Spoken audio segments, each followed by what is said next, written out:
As a cyber university which teaches and applies the latest technology, Universitas Terbuka has 4 faculties, including the Faculty of Economics, the Faculty of Law, Social and Political Sciences, Faculty of Science and Technology, and the Faculty of Education and Teacher Training. As a successful distance higher education institution, UTE has received various awards and achievements. For instance, the rector of Universitas Terbuka, Professor Ojat Darajat, was elected by acclamation as the president of Asian Association of Open Universities for the period of 2020 to 2022. Time and time again, UTE continues to make important innovations by using the most advanced communication technology and information available in each of its programs. Through the implementation of lifelong learning, UTE also provides certificate programs and tuition-free programs, such as open educational resources, as well as free lectures to be accessed by everyone. Limitation is not a hindrance for people to continue their education to a higher level, because education is a fundamental human right for everyone that can be accessed easily. This is Universitas Terbuka, always thinking forward, always open to diversity.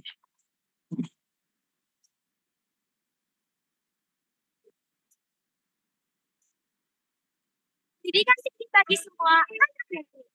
Universitas Terbuka menjangkau yang tidak terjangkau.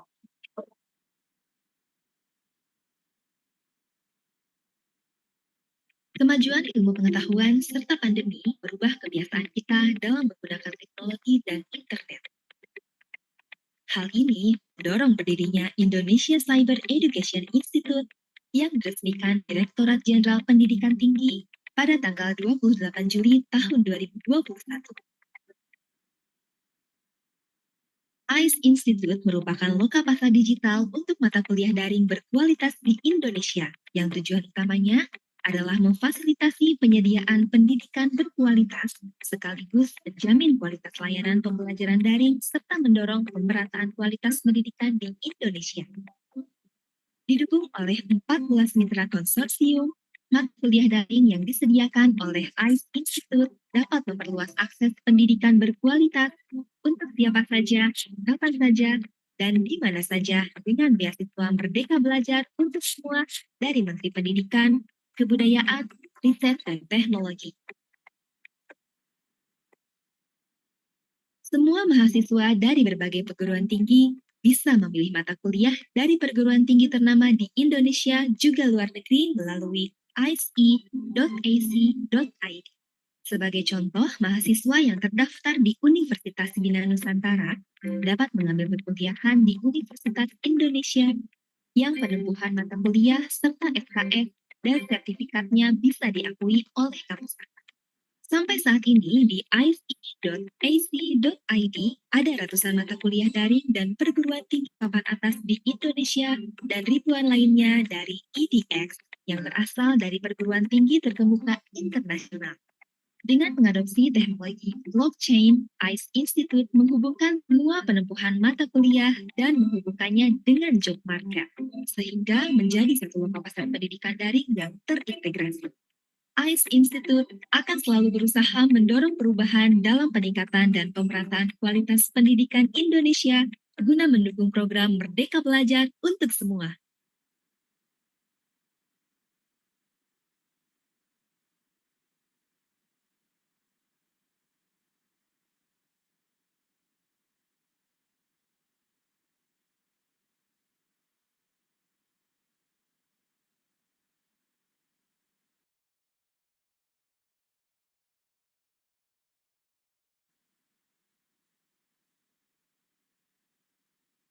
Assalamualaikum warahmatullahi wabarakatuh. Shalom, Om Swastiastu, Namo Buddhaya, Salam Kebajikan. Good morning and welcome to the CMAS Visit 2023. And my name is Astri. It's my pleasure to be here as your moderator in this eventful occasion. And a very warm welcome to those who present here at Rasa Mala Room Universitas Terbuka and those who are watching live from UTTV. And allow me to welcome our honorable guest, His Excellency, the Vice Rector of Academic Affairs, Dr. Muhammad Yunus, MD, the Senior Advisor at ICE Institute, Professor Dr. Paulina Panen, MLS, and also the Interim Director of ICE Institute, Dr. Rahayu Dwi Rianti, MPD.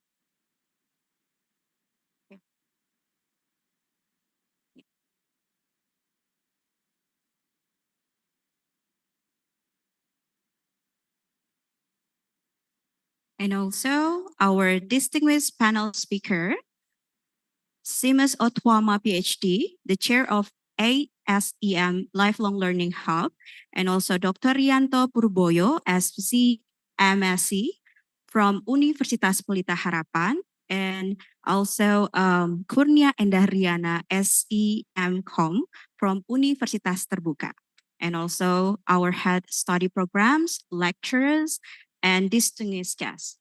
And ladies and gentlemen, let us move forward with the agenda and extend a warm welcome to the Honorable the Vice Rector of Academic Affairs of Universitas Terbuka, who will deliver the welcoming speech. Please, the time is yours, Dr. Muhammad Yunus, MPD. Okay, ladies and gentlemen, morning. Assalamualaikum warahmatullahi wabarakatuh. Thank you, Mrs. Astri Dwi Jayanti. It's my pleasure and enthusiasm that I welcome you to this distinguished seminar on digital transformation, microcredential, and lifelong learning. On behalf of Rector Universitas Terbuka, I am Vice Rector for Academic Affairs of Universitas Terbuka. It's an honor to stand before you among such a gathering of esteemed educators and partners. Our seminar today is not only a platform for insightful discussion, but also a celebration of innovation and progress in the field of education. So we are privileged to have well-known speakers who are expert in their respective domains. Dr. Seamus Otwama, PhD from University College Cork, and Chair of the SM Education and Research Hub for Lifelong Learning. Dr. Roger Yap Chow, representing the Asian Secretariat. Dr. Yanto Purboyo, a distinguished representative from Universitas Pelita Harapan. Ibu Kurnia Endahriana, PhD from Universitas Terbuka. To Dr. Simus, you are from UT and ICE Institute Consortium. We have that we could also be part of research network of the same lifelong learning. So for everybody, thank you for being part of this significant event. Let's collectively contribute to shaping the landscape of education for the generations to come. Please enjoy. Terima kasih. Wassalamualaikum warahmatullahi wabarakatuh. So thank you for Dr. Muhammad Yunus, MPD, for your welcoming speech. And now let us hear the opening remarks from the Interim Director of ICE Institute. Ladies and gentlemen, please welcome Dr. Rahayu Dwi Rianti.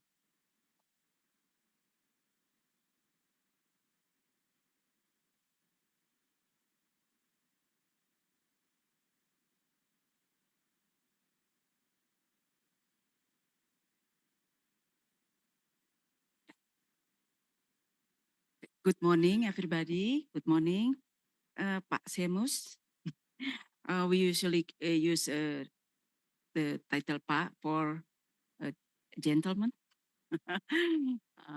Thank you very much for coming here and sharing your experience later on with us. And also thank you Pak Rianto and Mbak Kurnia. Teman-teman, Bapak Ibu sekalian, thank you very much for coming.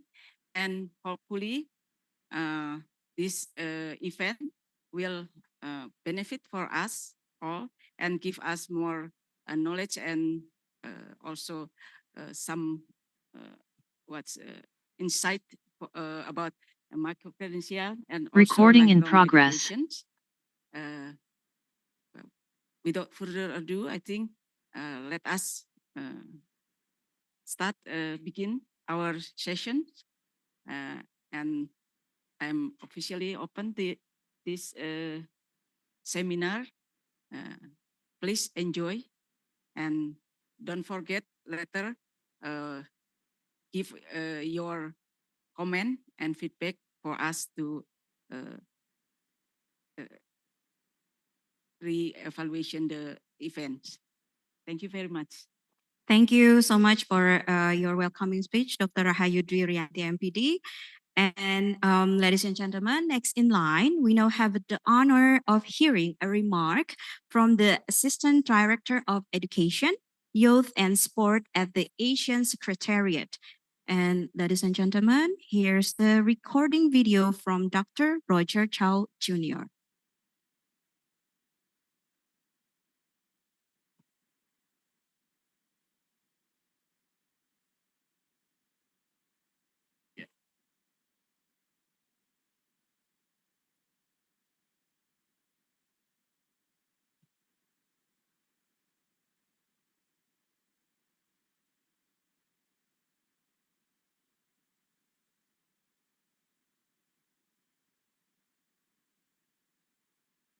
Professors, ladies and gentlemen, good morning.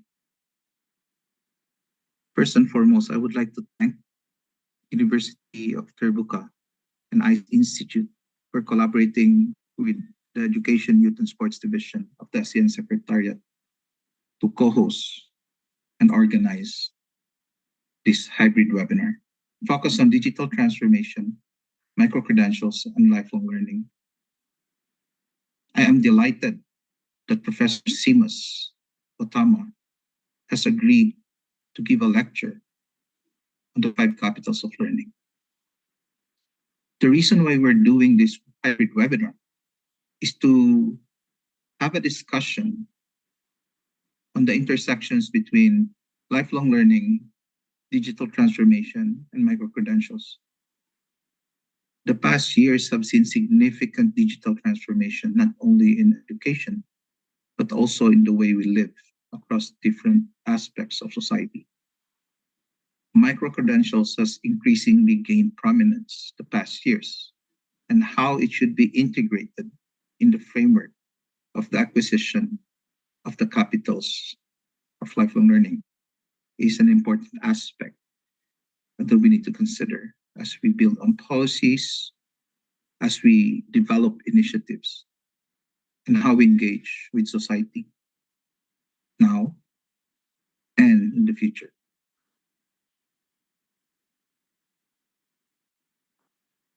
The focus on lifelong learning and digital transformation is not new, but we have to frame it into ASEAN context. In 2022, during the 40th and 41st ASEAN Summit, the Declaration on Digital Transformation of Education Systems in ASEAN was adopted. Earlier this year, under Indonesia's chairmanship for ASEAN, the roadmap on the Declaration of the Digital Transformation of Education Systems was also developed and adopted. Within these policy frameworks, declarations, and roadmap, we have to operationalize it. As such, the discussion of the intersection between digital transformation, micro-credentials, and lifelong learning is an important aspect of education, not only at the regional level, but also at national levels. How do we utilize the power of digital transformation, digital and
and also Indonesia as one potential mechanism in this context.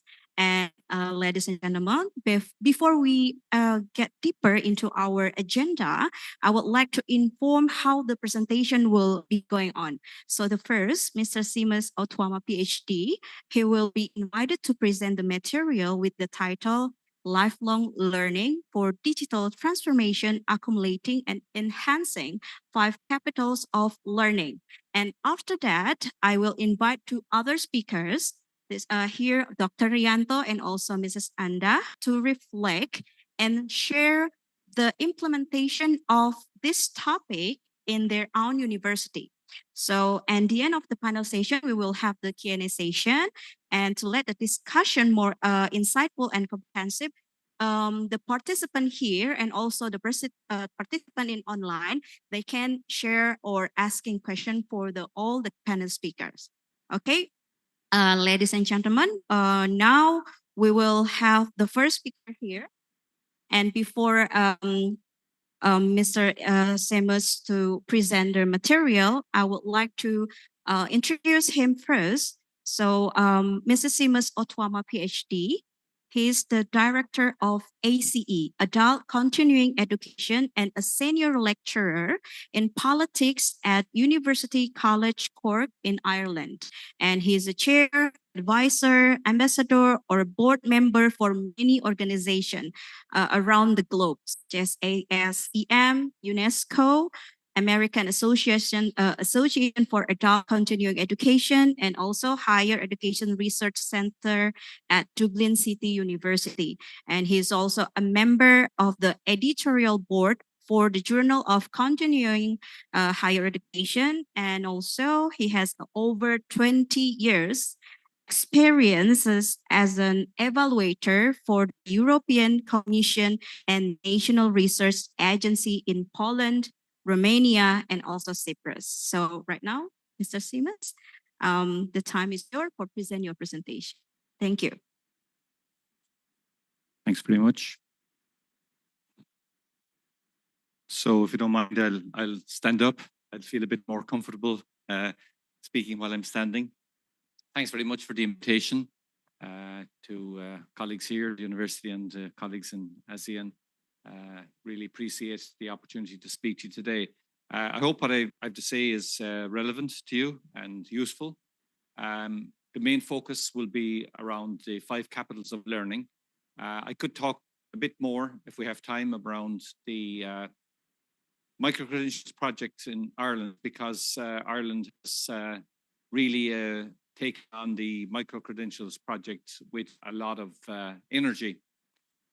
So as has our university. So there may be things that we could share there as well.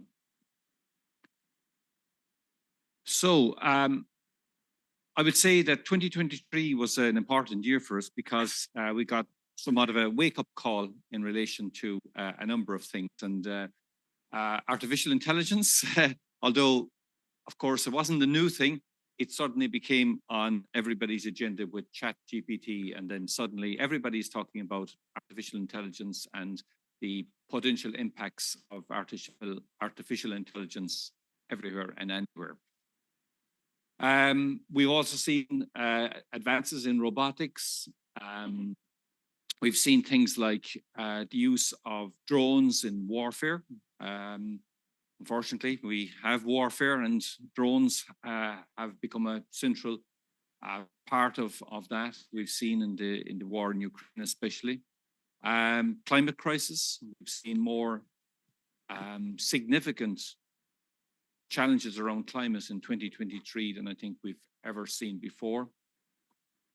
And the question, I suppose, the challenge for us is, you know, in all of these changes and all of these challenges, how do we continue to prosper? How do we continue to thrive as a species? And how can we advance learning and education in the context that UNESCO talks about, that nobody would be left behind? And I think that's a big, big challenge for us. So I asked, I looked at some what people were saying around technology in Southeast Asia.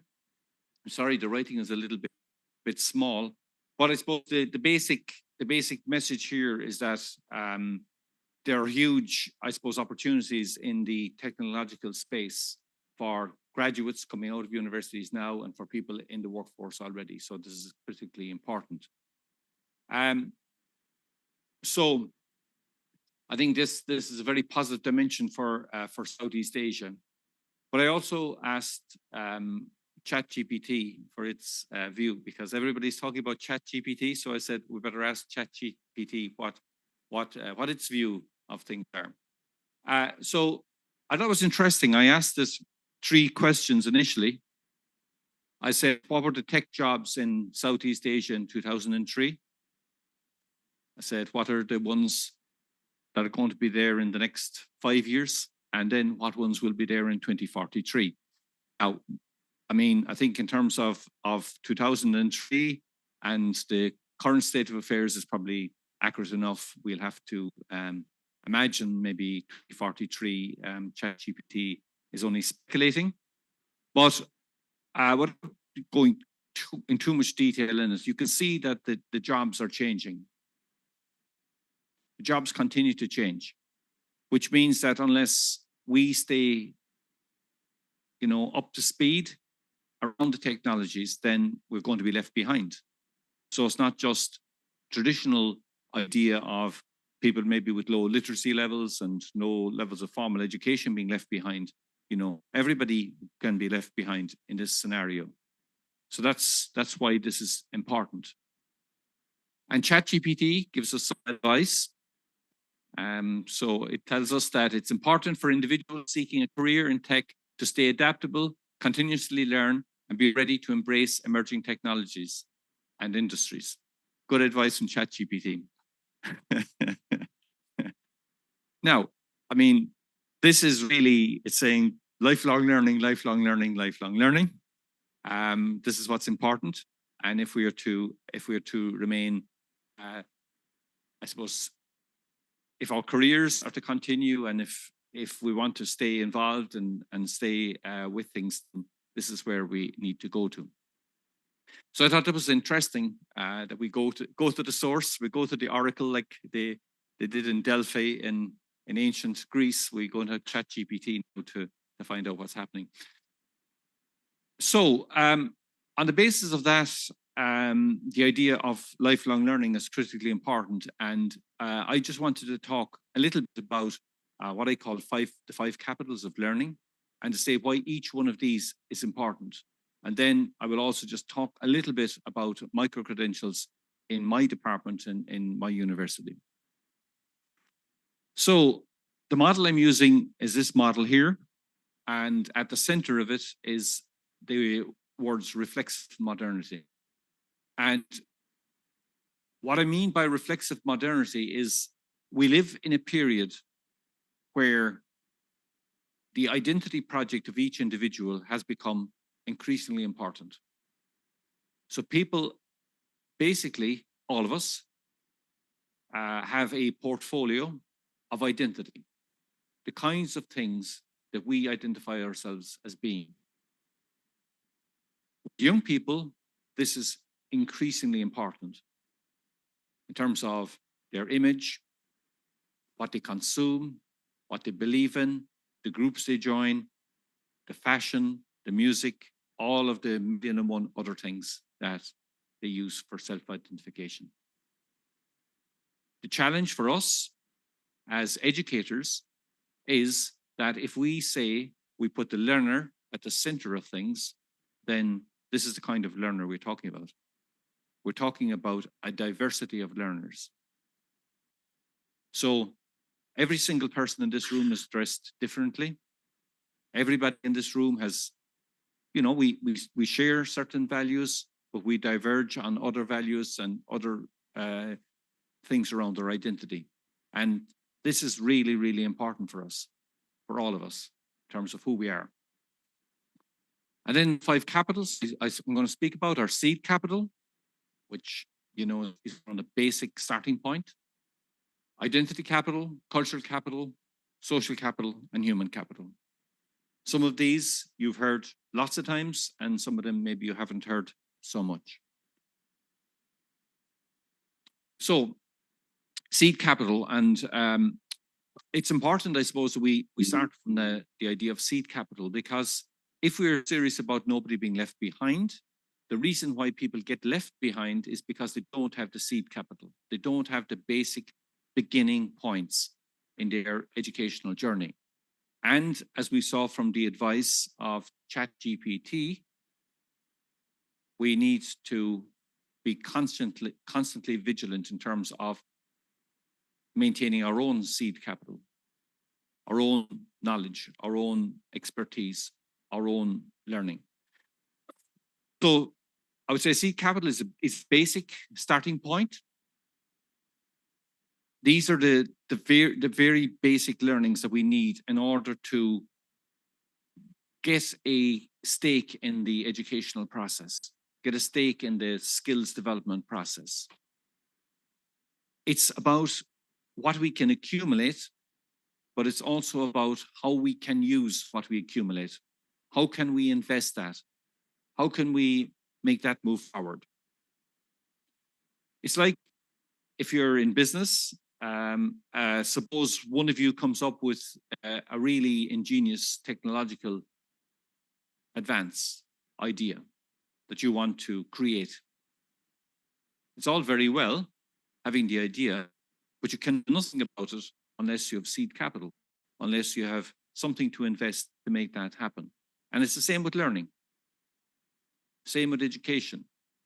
Unless we have something to invest and something to grow and something to build on, then it's very, very, very difficult to, virtually impossible for us. So that's why I wanted to start with the idea of seed capital. And I also wanted to highlight a few things that are important and we kind of forget a little bit about in terms of lifelong learning and so on and so forth. You know, the idea is if you're a policymaker and you have a budget to invest in education, you're told that the best place to invest is, you know, at preschool and work your way up.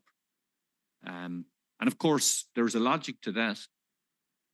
It's the logic about when is the best time to plant a tree. The best time to plant a tree is 20 years ago, but the second best time to plant a tree is now. So it's important that in a proper lifelong learning ecosystem that we also include adults. Those adults are critically important as influencers of the next generation. And we can see in the stats and in the research that where parents are involved in education themselves, the likelihood is much, much, much higher that their children will be involved in education. So we have to see lifelong learning as a paradigm shifter, not just for younger people, but for older people, people of different generations, because it's important for them anyway, but it's also important in terms of the influence they can have on younger generations.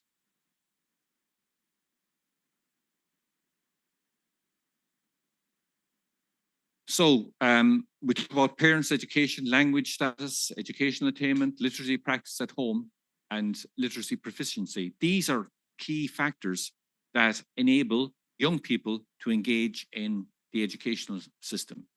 These are key factors that make it possible for them to advance, for them to germinate their learning capital. So we really need to focus in on that. And we also can see that education is the most important predictor of participation in adult education. What does that tell us? It tells us that the ones that are already in the system, the ones that already have the seed capital, are the ones most likely to engage. So if we're talking about letting no one behind, then we have to solve that problem.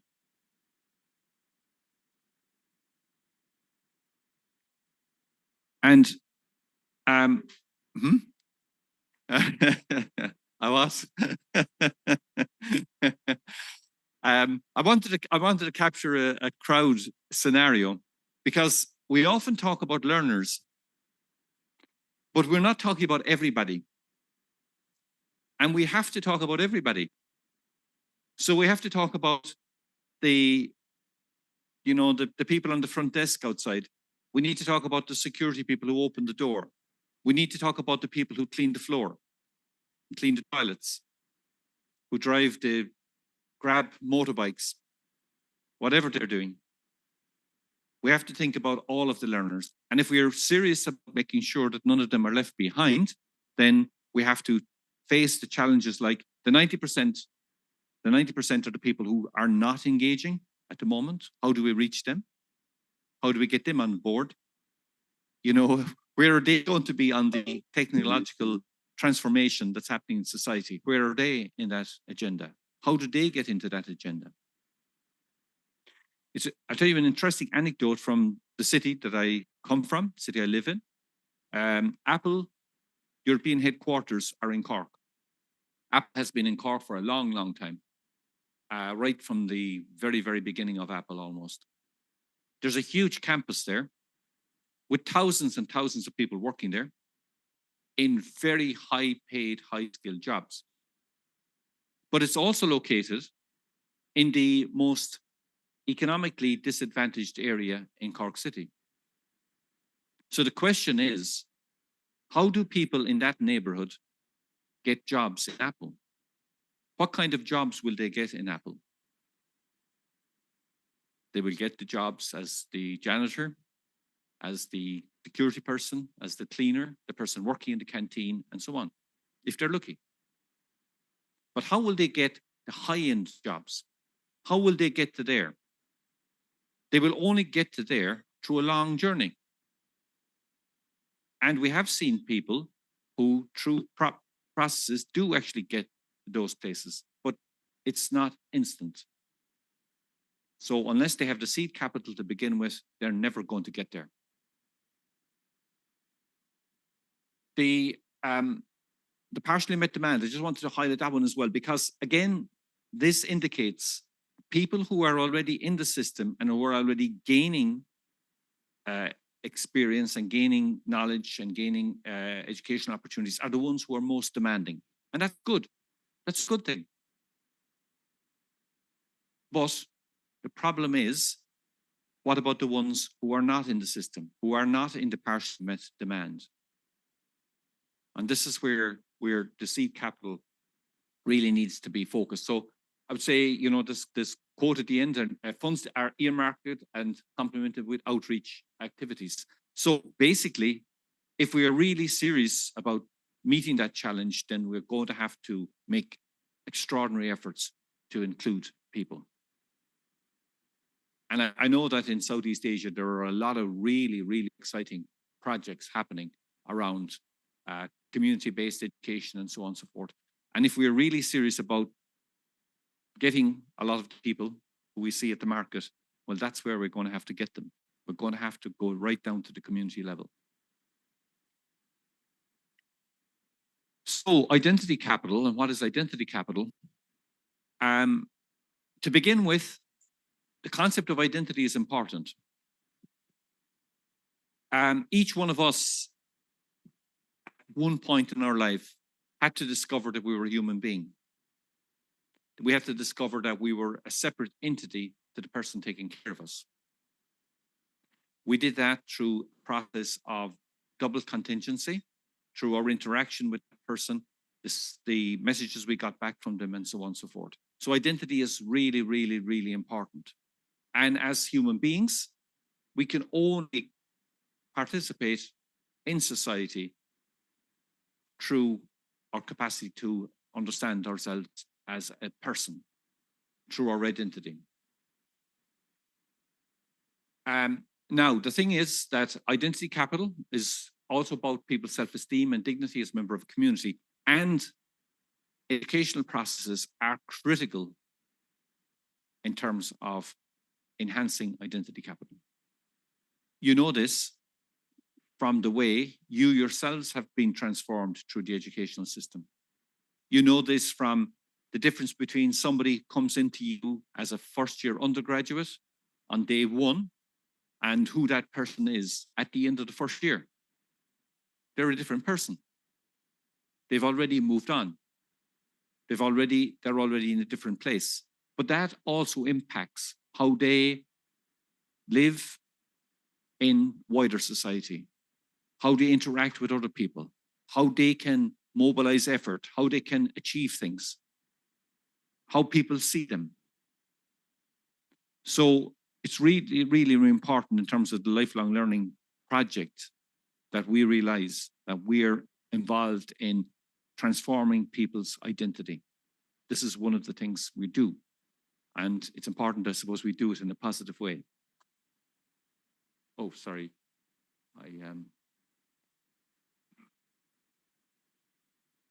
I was fidgeting here, which is not a good plan. So identity autonomy, I'm sorry now you can't see the streetscape very well there, but anyway, you can take it. This is people out and about in the streets. So it's about how we participate socially and develop our self-image. But when I was speaking to you at the beginning about reflexive modernity, this is the second quote there is really about what reflexive modernity is about. So it's about the individual putting themselves at the center of their own planning in terms of who they are and who they want to become. And this is becoming increasingly important for individuals.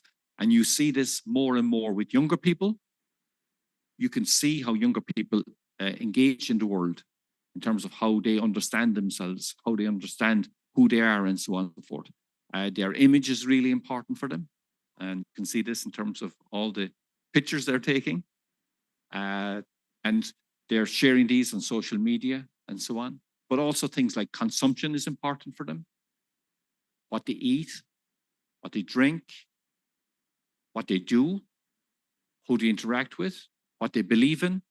All of these things are really, really important. And they're really important in terms of the workforce and the workplace as well, not just in education. They critically impact every aspect of people's lives. So it's important for us to bear that one in mind.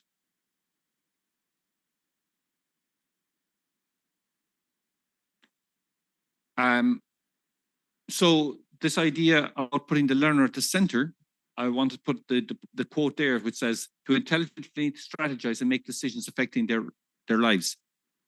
If you think about the learner and the role of the learner and putting the learner at the center, that learner is strategizing about their lives.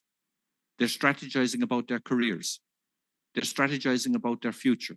They're strategizing about their image and so on and so forth. So in our learning context, we have to be clear, this is what our learner is. They're a person with a huge level of diversity of demands. Now, that asks us a lot of questions. It asks us questions about the word curriculum, for instance. Is that a word we can continue to use and continue to implement into the future?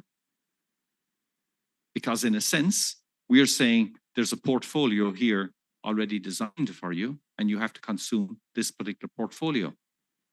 Is this the kind of learner that's going to be coming our way now and in the future? And is this the kind of learner we're going to engage in adult education, community education, and in other contexts? So there are a lot of challenges there for us as educators in terms of how we can respond to that.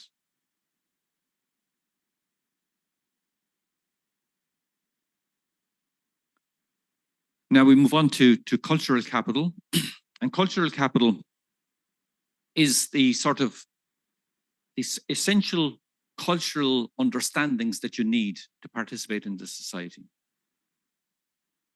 So for instance, this morning, I was a little bit lost here in terms of the whole culture around the opening of the meeting. Who should speak and why they should speak and all of that. So that's cultural capital. Everybody else in the room knows what's going on and knows and understands it. And now I have a better idea as well. But I have to learn that. If I'm to operate here, if I'm to operate in Indonesia, suppose I move here to work, well then I have to learn about that, don't I? I have to learn how to behave. And it was pointed out to me, you know, how people address you and so on and so forth. I discovered that I was here in Indonesia last year and I became Papa everywhere I went. And it was quite nice. And initially I was saying, what are these people saying to me? You know, then I realized they're saying, oh, you're an old person here and we're taking care of you, which is a nice idea. Cultural capital is critically important for newcomers into society, so migrants and so on and so forth. Cultural capital is also important for people who don't come from the more elite, well-educated parts of society, because they very often don't have the cultural capital that will, let's say, the middle classes and so on and so forth have. So how do they get that cultural capital? And then there's also questions about their cultural capital, because there's a tendency for us to undervalue the cultural capital coming from other cultures. So that's a challenge for us, that we respect other cultures and other cultural values as well as our own. And that's a big problem. It's a big problem in Europe. It's a big problem in North America. And I'm sure it's a big problem in Asia. So that's a big challenge for us in terms of what we need to do. Everybody has to have an opportunity to extend their cultural capital in a reflexive way that allows them to identify their priorities, goals, and ambitions. Now, one of the groups that we work with in our university are a small ethnic minority in Ireland called Irish Travellers. You may have never heard of Irish Travellers. Irish Travellers are a tiny ethnic minority in Ireland. Previously, they were a nomadic group. Now they, generally speaking, are settled and live mostly in towns and cities. Traditionally, they lived in the countryside and so on and so forth. Irish Travellers are at the bottom of the heap in terms of education, health, housing, longevity, job prospects. Every single metric you can use, travellers are at the bottom. Now, it's important for us in our mission to ensure that they're not left behind, that they are allowed opportunities to learn. But one of the things that's an inhibitor for travellers to engage in the education process is that when the children go into the classroom, they don't see any travellers.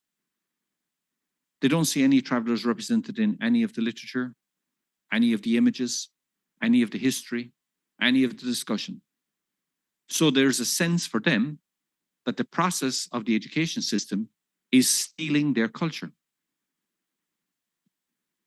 So if we want people to participate in our society, want people to make positive contributions, then we have to not give them the sense that we're actually stealing their culture, that we're respecting their culture. But that doesn't mean that they can't engage in the dominant culture as well. And that's a big, big, big challenge for us in terms of how we perceive these things. Because we would say that the cultural capital has to be useful, not just for the mainstream, it has to be useful for them in their own cultures as well.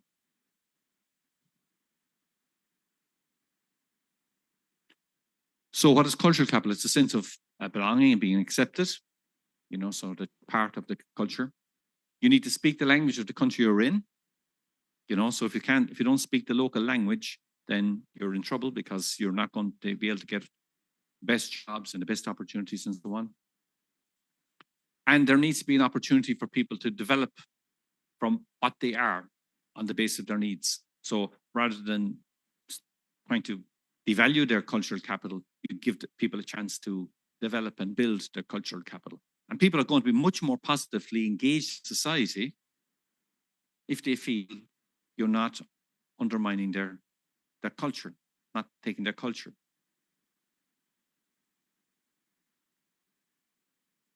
So,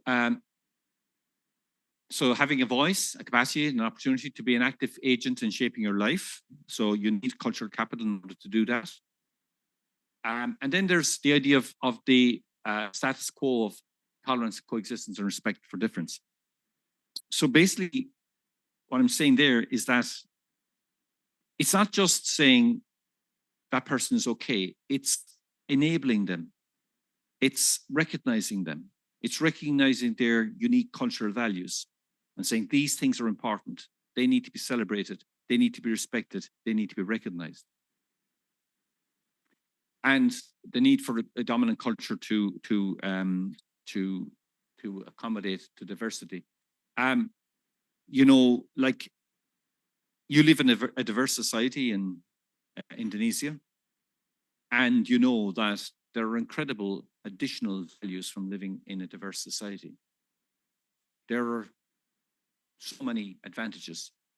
A diverse cultural society is like a diverse ecosystem. If there's only one species in the ecosystem, well, you know you're in trouble. And it's the same with culture. You can't just imagine a world where there's only one culture, one set of cultural values. Look how boring the world would be. Social capital is one that you're, I'm sure, much more aware of. And I stole a nice logo there from the Red Crescent, Red Cross, because I think it captures it very well. I'm sorry that it's a little bit blurred there now. But social capital is are the networks that we're in, all the networks that we're involved in. And for everybody in this room, our social networks are pretty good. We know where people are. We know who the important people to contact are. By and large, we can use our social capital in a lot of very useful and important ways. But one of the ways that we develop that social capital is through education. We have got a lot of our contacts, a lot of our networks through the educational process. We got a lot of them through working here in this university, working in different organizations and so on. But for a lot of people, they don't have access to the kind of privileged social networks that we have access to. So for them to plan their careers, get jobs, find out opportunities and so on and so forth, they don't really have the person they can contact. So in that sense, they're kind of excluded from social capital. But there are two things I would say. One is that as educators, we need to be really conscious that we create social capital opportunities for people. And that's part of what we do. We are opening doors in terms of social capital for people. We are giving them access to networks. Those networks are other students, but they also include you as one of the people that they contact and engage with. They, you know, so if they do things like work placements or something like that, that enhances their social capital. Any of those kinds of things are going to enhance their social capital. And you know that there are people who you went to university with as an undergraduate that you're still in contact with, or people you worked with as a postgraduate, or people who lectured you, or people you met along the way. They may not be ones that you contact every single day, but they are part of your network. I want to just, I think this idea of positive and negative structured determinants of social capital, I think was an interesting one from a fairly obscure article that I came across, actually, not exactly the top of the world, as it were. But I said, this person is saying something which is important. And one of the big challenges we have in this technological era is how people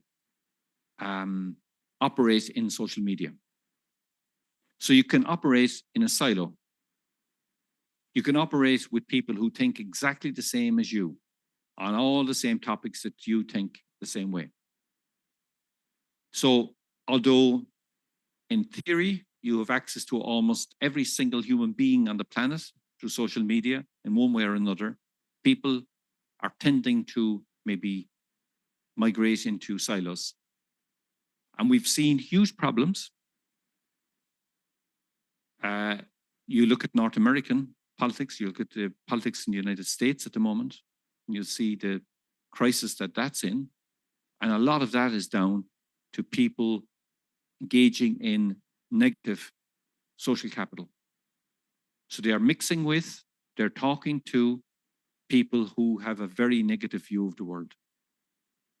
They're engaging in conspiracy theories and fake news and anti-state propaganda and so on and so forth.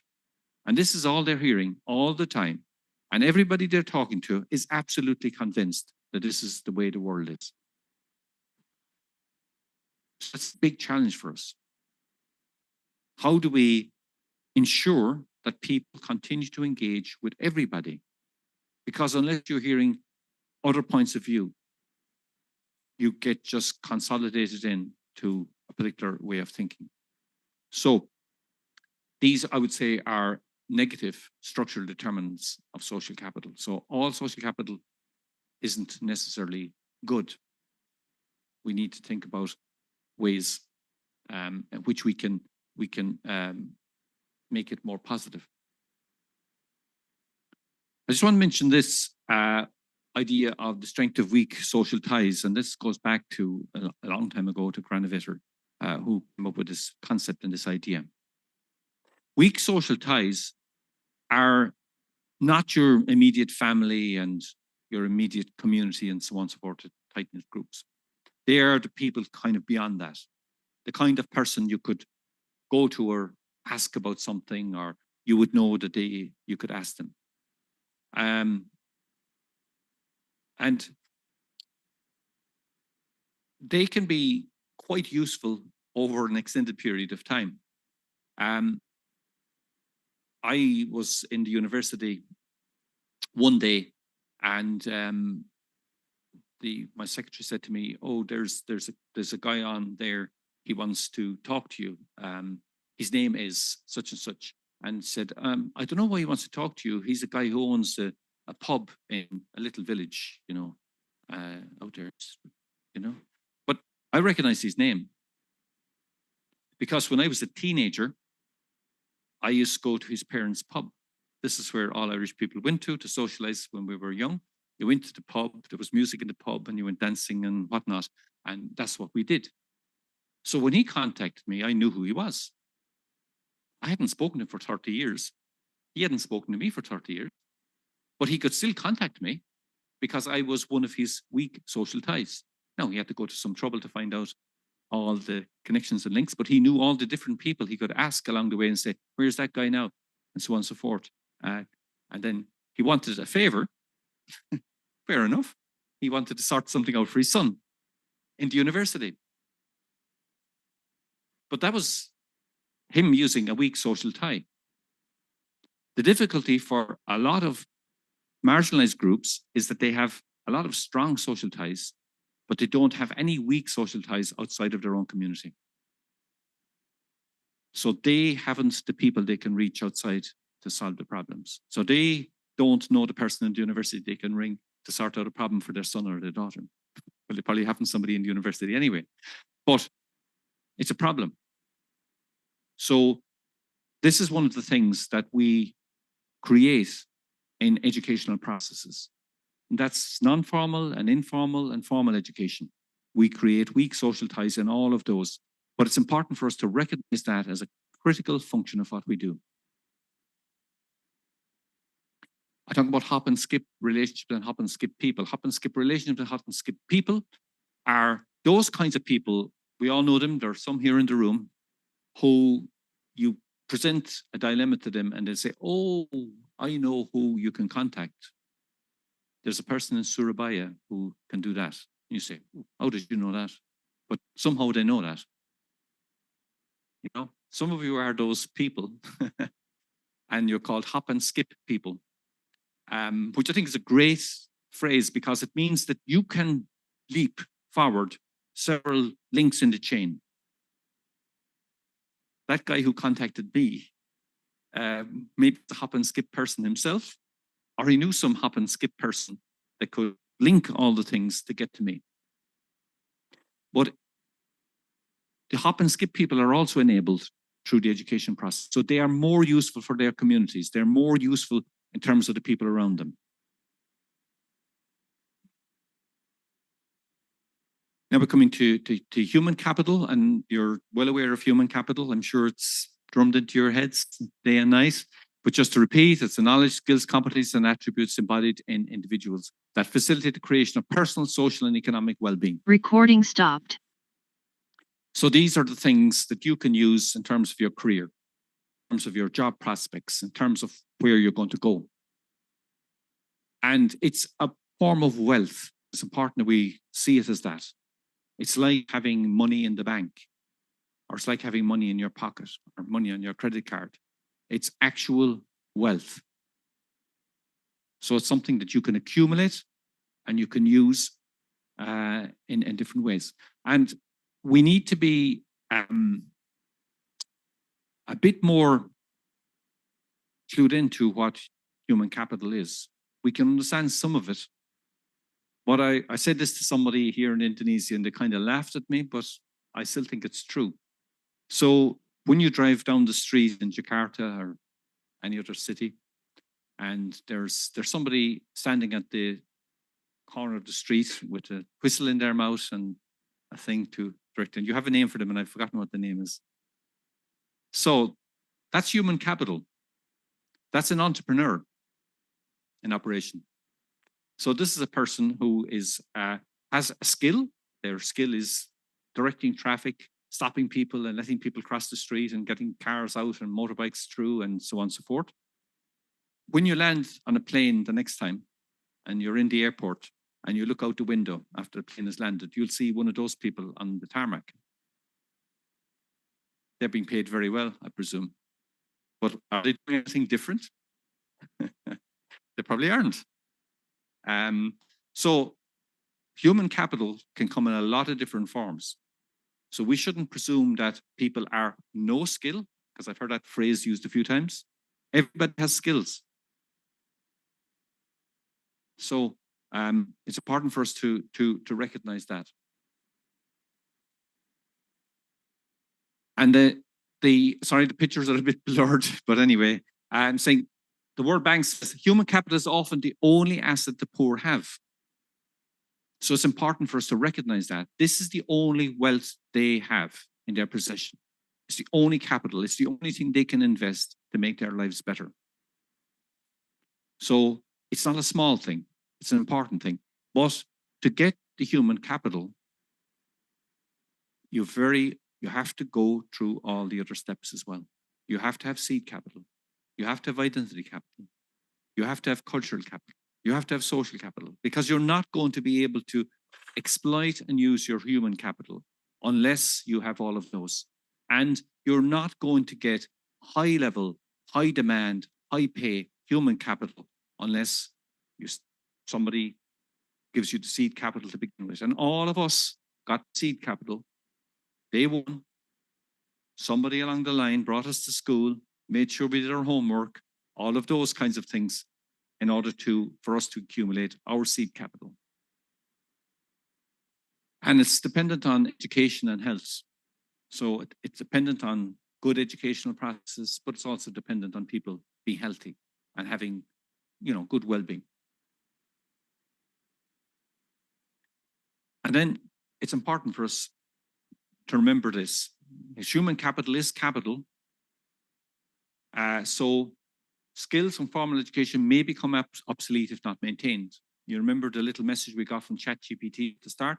This is exactly what ChatGPT was telling us. You think about somebody who graduated with a computer science degree in the year 2000, 23 years ago. They're mid-career now. Are they using the skills and knowledge that they got from their undergraduate degree? If they are, they're in trouble. We're all in trouble. So they had to keep those skills active They had to keep renewing those skills. And very often they renew those skills through informal and non-formal learning as much as formal learning. And the other thing to remember is that in informal education, people develop a range of skills and so on. And for a lot of them, there isn't a way of recognizing or validating those skills, which is a problem. One of the major non-formal, informal learning academies of the world is a thing called parenthood. You think about a woman who's taking care of her kids. What skills is she gaining? She's gaining skills around childcare, nutrition, education, health, logistics. You could keep naming them. But when that woman appears for a job interview, are we validating those? Oh, so you're only taking care of your kids. So taking care of the kids is probably the most important job any of us could ever do. And the skills that people gain through that process are incredible, but we don't validate them at all. So, you know, we need to start thinking outside the box a little bit in terms of human capital as well. What is the capital people are accumulating? Where are they accumulating it? How can we validate it? How can we give people credit for what they've learned?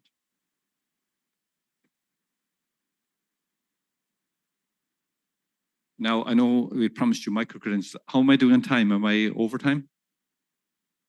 Have we still got time? Yes, you still. Okay. It's 10 minutes more. Oh, 10 minutes more. Okay, so I can just go through. I'm sorry the writing is a bit small on these. I'm just giving you a little bit of an example of how the microcredentials and human capital interact with us in our university. So SWRSF is the Southwest Regional Skills Forum.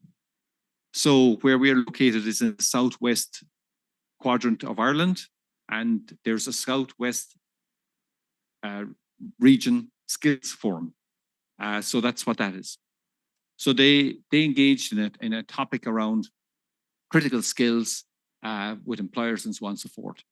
And, you know, we were invited to this, and they say to us, as a university, what can you do? What can you do in this space?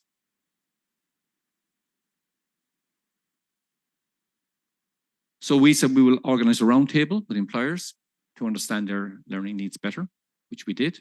We invited employers in and said, okay, what are the things you need? What are the things that are critical? What do you need now? How can we respond? We engaged with our academic partners across the university, depending on the areas that people were identifying, to get them involved in terms of helping to flesh all of this out. We started drafting a curriculum, although I said to you a few minutes ago that I'm not too sure about the word curriculum anymore. But anyway, let's keep calling it curriculum for the moment. So we start drafting a curriculum, so coming up with a design. Then we talk to the employers about what we're planning, and we talk about the delivery mode, because if we're talking about flexible delivery, then we have to deliver in a way that's suitable for the learners and suitable for the employers as well.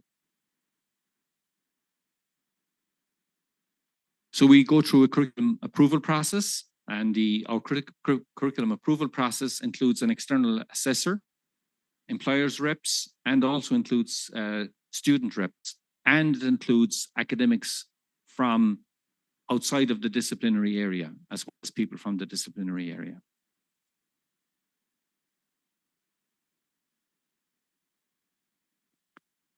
So we straight away we're open for applications, and we do an assessment of RPL in applications. So people who have prior learning and so on and so forth are considered as potential students. So they don't necessarily have had to come through all the formal channels.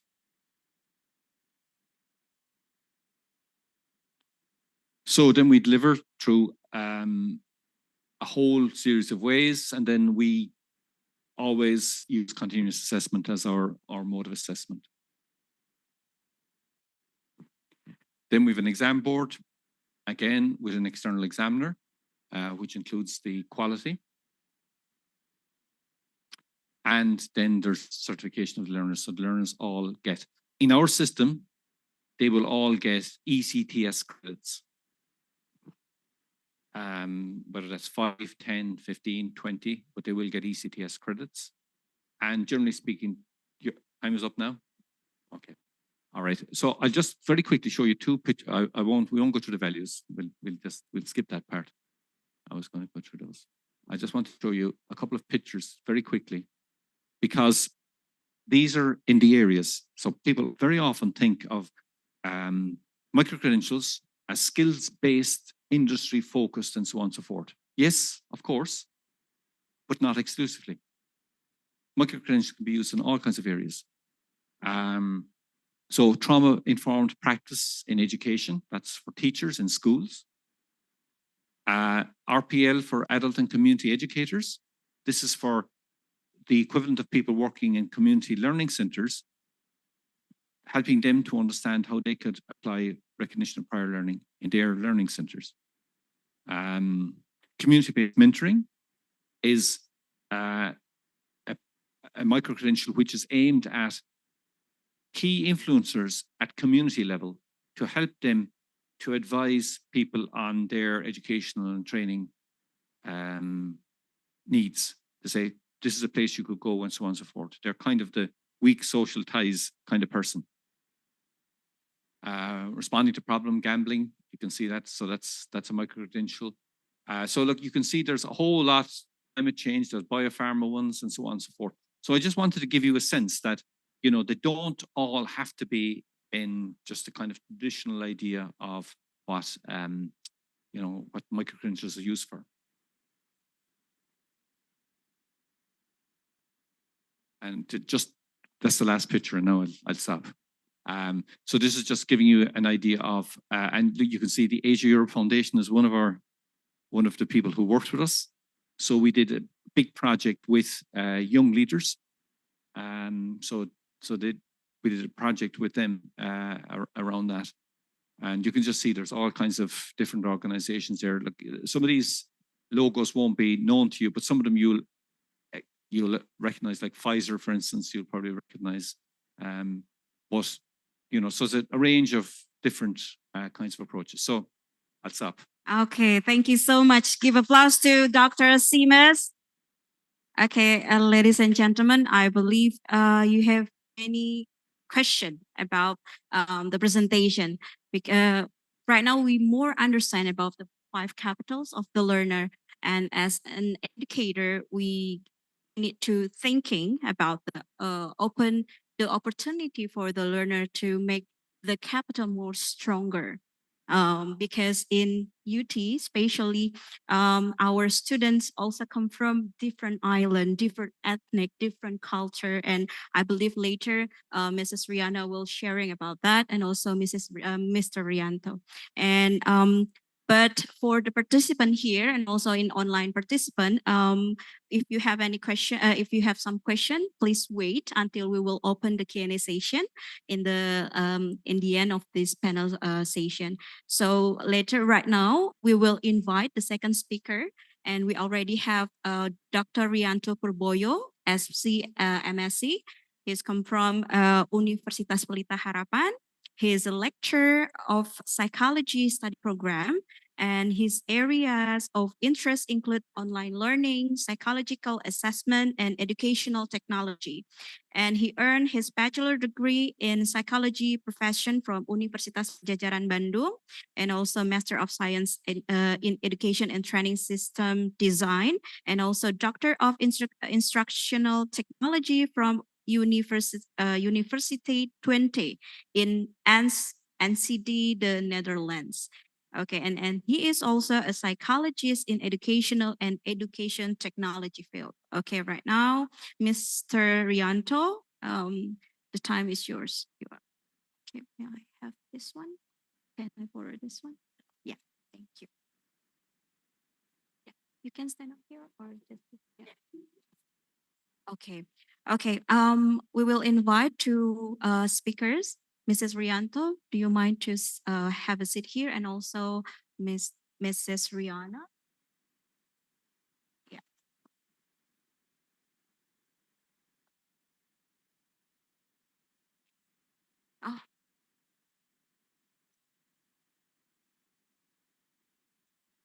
Oh.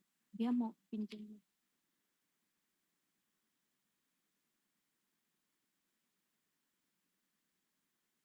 paper apa aja deh.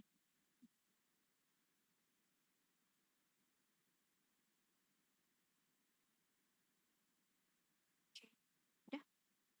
Oh yeah. Okay, Mr. Rianto, you have 15 minutes to reflect the presentation and also sharing about the implementation of maybe Microcredential and also some of the learning process in Universitas Pelita Harapan. Okay, Mr. Rianto, the time is yours. Thank you. Yes, later on. So first, it's been very interesting to see the presentation from Dr. Seamus, and I'm really thankful that you have presented us a fundamental issue where we have to address the micro-credentials. And also, I think you showed us at the national level how we can implement the micro-credentials. For me, it's more like confirmations of what we have encountered so far in our university, trying to build our own micro-credential and try to serve our students.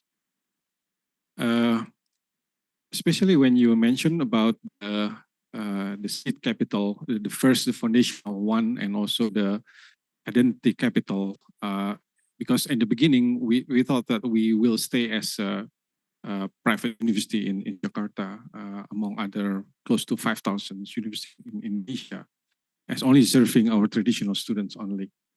So if we frame that understanding from your seed capital and identity capital understandings, then we might only stuck in that area, and then we only will serve in a very traditional higher educations. Although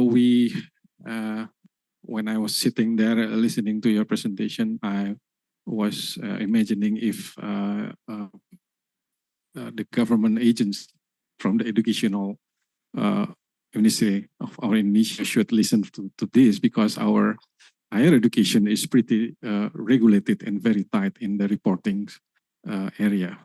So when we say, where is your student and who are they? And then we have to prove this, and then they are university graduates and so on. We have to show all this evidence that these students are really the university graduates. And then I think that's most of our problem, I would say, our challenge in Indonesia, especially for our higher education, to serve and then to change the paradigms of the faculty member and to teach differently, because the outcome is not much different than, it's totally not different than 5 years ago, I would say. So that's my short reflections on what is happening. So I'm really thankful with these 5 capitals that really can explain new paradigms to my faculty member, also to university leaderships. I just want to share shortly what we are doing in our university. As I said at the beginning, we are one of private university in Jakarta, and we are a little bit more medium size, I would say, among other university, and very small university compared to Open University of Indonesia, like where we are now. Our student body is only 16,000. 16,000, it's medium size actually. So we serve in 3 area, in the 3 geographical area in North Sumatra, and the main campus is around Jakarta. We also have another campus in Surabaya, in East Java. And these 3 campuses are centrally managed by our main campus in Jakarta. We have about 750 faculty members at this moment in total, and about 10 to 20% are adjunct faculty member. They are part-timer. So 3 years ago, I was asked by the university leadership to start to think about what is microcredential and for our university and how would we start developing that. So it was really a struggle. So I had to take a lot of references, especially from the European setting, because my PhDs come from the Netherlands. So I tend to like the European systems. And then we have understand all the needs actually, because as a private university, we are actually competing to each other in Indonesia, and we see also the trend of our existing students and our prospective students are different in the last 5 years. One particular trend, a very interesting trend, is that in the last 2 years, there are really a growing interest of adult learners. And those are people are having a diploma degree a long time ago, or they want to switch the career. And they come with a different demand to us. And they say they want to have flexible curriculums, they want to have a longer study time, and they post their culture that they want to be in the same classroom with traditional students. Because they say we are a bit difficult to arrange our schedule to fit morning and afternoon learning session, they call it. Although we say we do it online, we can do hybrid learning, but say no, we just want to be a bit exclusive because those are traditional students, they don't have enough experience, so maybe we have a bit trouble to discuss things with them. But I think that's another opportunity also for us, because if we combine them, both groups can learn to each other. The key person is the faculty member. Can the faculty member moderate this learning session? So the flexibility is not only about the curriculum, but also until to the level of the course management, course delivery, type of course delivery is also make it different. And it's not only the demand from the students group, but also outside, we need to revamp our curriculums. Like next year, we will have a new curriculum for our almost 50 study programs, which should be based on the outcome-based curriculums. So that one is also promising, because if we think about outcome-based curriculum, it should fulfill the requirement from the business industry standard. It should be updated, and I'm sure we are very sure that the faculty member, if we look at a very traditional way of higher education, it won't be rich in that way anymore. It should involve third parties, other stakeholders, especially in the curriculum development. So we need to look at the job market and the societal need, as you said also. We learned this in very interesting way during the COVID. People assumes that everyone can wash their hand. And our leadership had a very interesting idea that my department has to develop a short course for hand washing, which should be fit to WHO standard. How to use the antiseptic solutions and wash your hand properly. So we made that a short course. And we require all faculty members and all supporting units to get that short course supplied with e-certificate. Otherwise, they cannot come to the campus. At that time, our campus was limited in access because of the pandemic situation. Surprisingly, because our education foundation also have the school systems, so we have more than 300 schools in our education foundations. They look at our short course and they say, we want to have this. Can you make it available to all our teachers so they know how to wash their hands? And then they replicate that course to the parents. And this is a very small example. like the experience, and we want to continue with in this way. So the societal demands for a very simple reason sometimes can be very useful for the university, and that can be involve other programs like from nursing, from the medical doctor programs to join that kind of courses that we can develop further. And then the last need that we accept and we really recognize is the tendency that in Indonesia we have to partners between the higher education. So to make our course flexible now, it's also can be useful for our students here in Universitas Terbuka and also for our institution. So exchanging the course is also the new demand on the last 3 years. So when we develop that, so we focus more on the, can you go back? Oh, sorry, this, I'm a bit confused with this. I think I will just stand to have more better view. Sorry. So we specifically focus our target group. First, we want to serve our own student first, and then we extend that, our target into outside students from other institutions to our specific programs, and also we join ICE consortium with Universitas Terbuka almost 3 years ago. So this is our second year operating with ICE. And we learn also a lot of business industry company. They want to have very specific and very technical short courses. And they come to our faculty member or to our department. They want to order the training program. And high school student is also asking us to create kind of pipeline. Although in Indonesia, the school systems and higher education systems, they are two completely different systems, and the ministry level, they are governed by two different directorates. Then we have to also we can make a kind of experiment to pipeline some of the courses from our university into the high school. So we can have this, and then the public in general. So we define that we have two types of microcredential. One is the traditional one. This is based on our university course. And the other one is non-traditional, which is based on the professional development course. So having these two, there are also possibilities that we mix these two together.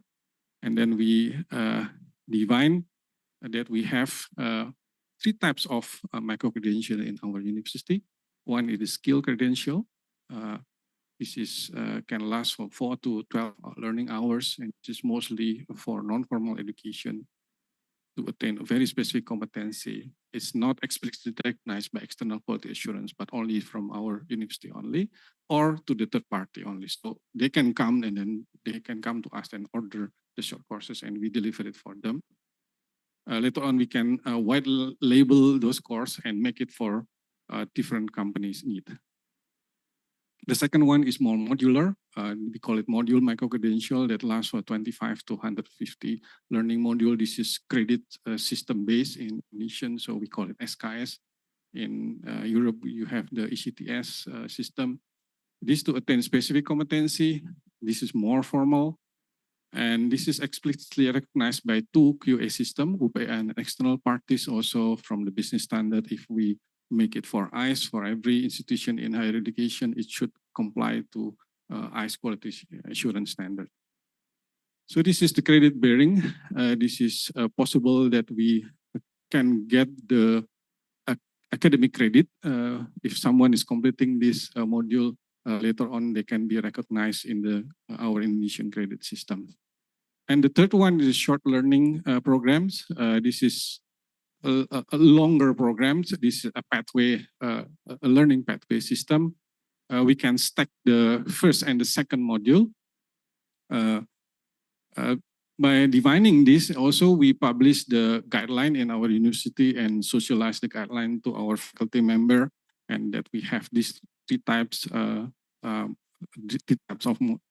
microcredential, and we define the development process. So having this, we choose a rather steep way of developing the microcredential by our own systems, and slightly we share with ICE consortium. What is the result of this? The first problem is that we have a little bit problem dealing with the industry, the companies, or the third parties in general, because we really have to define their role, to recognize the outcomes, to get involved in the program development, even sometimes to ask them to be the assessor. As you said, this must be a validator of the learning outcomes. Those are the roles that we give it back to the party. Because we don't really believe that among other faculty members that we have to admit not all of them are capable to do that. If you ask me to make the predictions, in our experience, only maybe 10 to 15% of our faculty members have a kind of profile from being able to teach in the traditional way and also in the more contemporary learning pathway like what we need in the business industry. So this is the problem with involving the third party. This is the kind of process. So we always start from the faculty member, and sometimes we ask the faculty member and the programs to get to invite the third party, let's say from the ICE or from the industry. And then we brainstorm to create the microcredential course design, and then we create the business proposal. In our university, we have one specific department that help us to market the short courses and the microcredential. So the faculty member and the program should create a kind of business proposal and then offer it through what we call it Pelita Learning Hub. So this is our entity that have a kind of that have the aim to materialize and to market the short courses in Microcredential.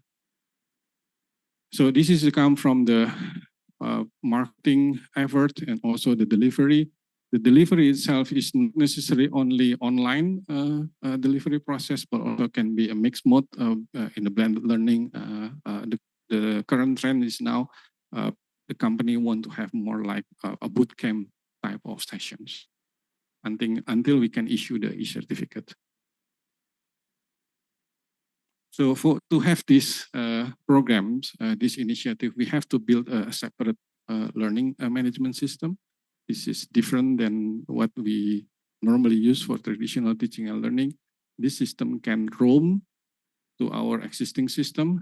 So if there is a part of the course from the traditional courses, we can roam it and we can make it to more MOOC type of microcredential. And then, to be honest, until now we are still in the learning curve. The title of the short courses itself is not that much until now, but experience for the faculty member is very useful. Those who are already have experience developing the microcredential, they keep coming to us to create the microcredential. The problem is that they are having problem to shorten the course. So it needs kind of a value of discernment from our faculty members just to be present or teach the new audience with a very specific competency. And then we develop our own certificate. We follow the European standard of blockchain technology. At least we have 16 data can be inserted to our e-certificate. The participants, the identity of the participant, the general information of the course and so forth. Even for the learning outcome, we can specify the hours and also the grades of the course. And then we provide the QR code. So later on, if the result can be used for the RPL, we can take this as a valid proof that someone has passed our microcredential course. Okay, so this is mostly what I've been taught. So this is the summary. So we have two types of microcredential in the form of MOOC. We call it MOOC UPH, and the other one is the exclusive microcredential short courses. This is the non-MOOC type. So if the course is compliant to the MOOC standard, then we will publish it as a MOOC. And this can be free to some extent. because we can value the networking value from other institutions, let's say from the consortium part. So we can exchange the course, we can exchange the learning outcome. Later on, I think in the next stage, we want to commercialize this a little bit, so we can earn we call non-traditional revenue for our university. Credit transfer possibility is already there. The recognitions is also we have to specify. So I think important thing. There are a few things that we have to consider. First, we have to know the target. We have to design the micro-credentials specifically to our audience. We cannot just, like in the past, design a course for the traditional higher educations, then it can be fit to every student. So this is completely different. So the description is obviously very clear. Learning plan and timeline is what they need from the new students' demand. Specific prerequisites to join the course, if this is totally open or it is not, then we have to specify it. And we have to ask the faculty member to collaborate with our team. I have a specific department now in our university. We call it Center for Teaching and Learning that has a duty also to create this micro-credential.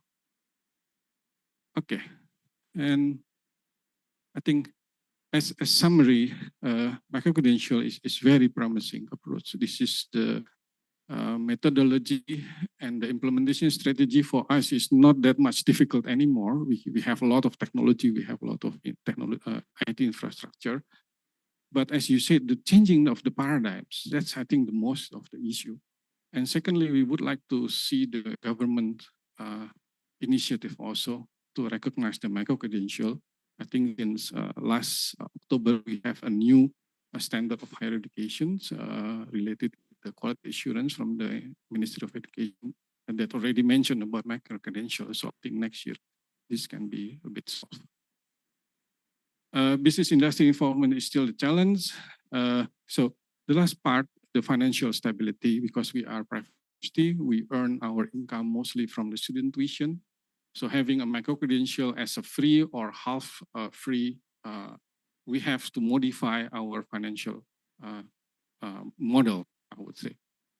Degrees can be, credits can be earned before they enter the university. It means for us, we have still to calculate the tuition fee will be enough to operate our university.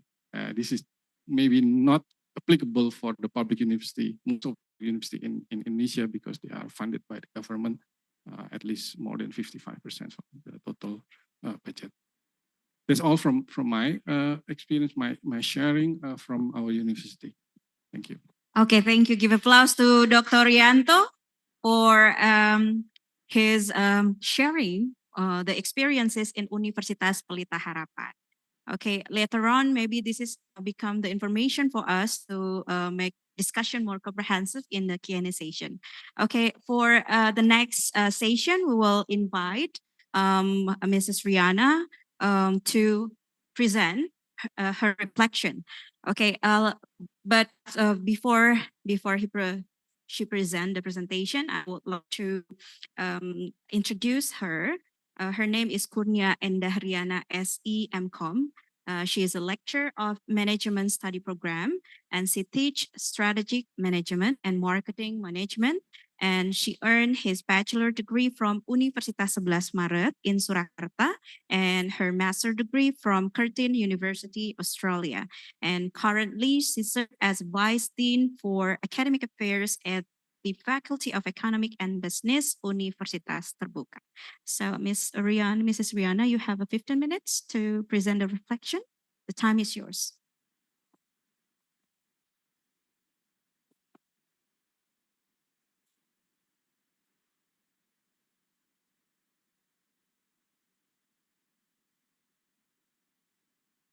Bismillahirrahmanirrahim. Assalamualaikum warahmatullahi wabarakatuh. Good morning, ladies and gentlemen. Thank you for having me today, and nice to meet you, Dr. Siamus and Dr. Rianto. And it is very pleasure for me that I can attend this seminar and know about the capital of learning. I think this will be very useful for UT, especially because one of our challenge is about the persistency of a study. So maybe using this kind of framework, we can solve the problem why some student, especially in the beginning of study, is very, I mean that the dropout is very high. So using this kind of framework, maybe we can know the reason and design the remedy eventually. So I think that for me as a lecturer, maybe I can also share this kind of framework to the other lecturer, especially in Faculty of Business and Economics, because I believe that this kind of framework is still new for them. So I think that's very good that I attend this seminar. Today I will share a little bit information about the micro-credential in UT. First of all, I will share a glance about UT.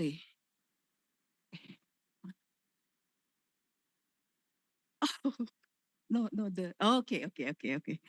okay. First of all, I will describe the student body of UT.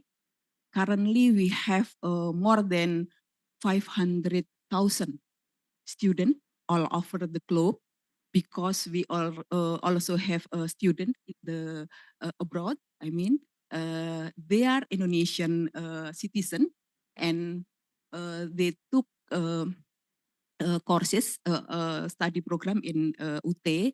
So as UT have a mandate for government to accommodate all of Indonesian to obtain high education, regardless where they live, where their activities and their age. So for people who are like our citizen in abroad, they are actually migrant workers.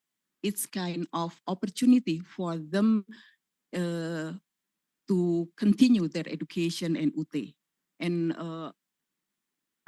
if we can see here that maybe most of student is from Java Island, but we also can see that for Indonesian who live in remote area, UT is like a hope for them to continue to higher education. So this is our distribution of student body. So we have like 4,000 students in abroad. It's like 52 countries actually. And then in terms of programs, we have a degree and certificate program. For the degree program, we have 2 diplomas. And for bachelor degree, we have 31 study program. And for master degree, we have 7. And for doctor degree, we have 2 study program. So for the certificate, it is managed by in Research and Community Development Institute actually for the certificate program. So like UPH, they have like in Microcredential, which is based on courses. We also have this kind of microcredential. This is we call it an independent course program. We also have MOOCs, and then we have training and continuing education program as well. Okay. for the next.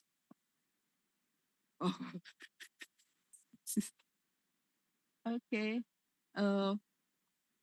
For independent course program, as I said before, it's like individual course completion. So the participant can take the courses without tied on certain study program. So they can freely take the courses that suit their need actually. Currently, it only available for courses in bachelor degree program and courses without practical component. So we don't offer for courses from diploma, because diploma need a practical program actually. This kind of micro credential actually can be taken by individual.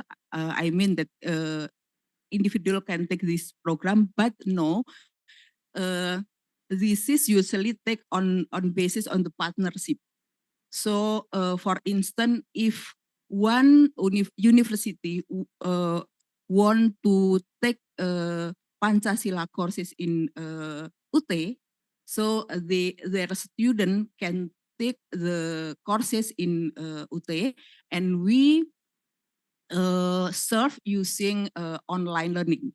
So actually, this is conducted like the usual courses in UT. So we serve them in terms of learning process.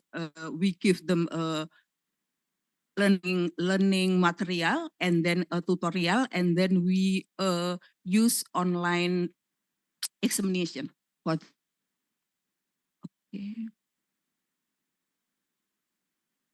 So for MOOCs, this one. For MOOCs, actually, this is quite interesting in UT in terms of MOOCs development. This in 2090 we only have 5 MOOCs, but after pandemic COVID, it's increased rapidly.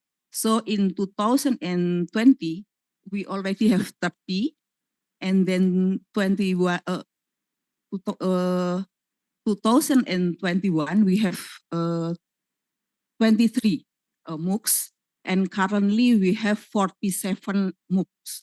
So it's quite increased quite rapidly since 2020.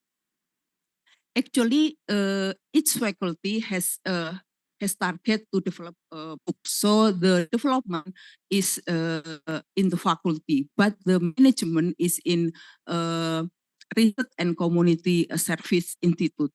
Currently, we're using Moodle platform to manage MOOC learning process, but actually the certificate of competency is not yet developed. I mean that the participant will get certificate for completion, but we haven't designed assessment for competency for our MOOCs. So it's currently only a certificate of completion for them. And then it is free for the participant. And currently we have in 2023 we have for 4,000 more than 4,000 MOOCs participant actually. The duration of learning process of MOOC we designed in 3 months. Even though this is a self-paced kind of learning process, but we design in 3 months. So in 1 year we have 3 learning period. So it's like 3 semester, trimester. So this is some. this is some of our MOOCs. The MOOC, the type of the MOOC, as Pak Rianto said, that some is like part of the courses, and the other is like we design for the community service activities. So it's like we have like perencanaan keuangan keluarga is like family financial family planning. So it is provide for the society who want to learn about how to manage financial, something like that. We offer 47 courses, and most of them is like for community service activities actually.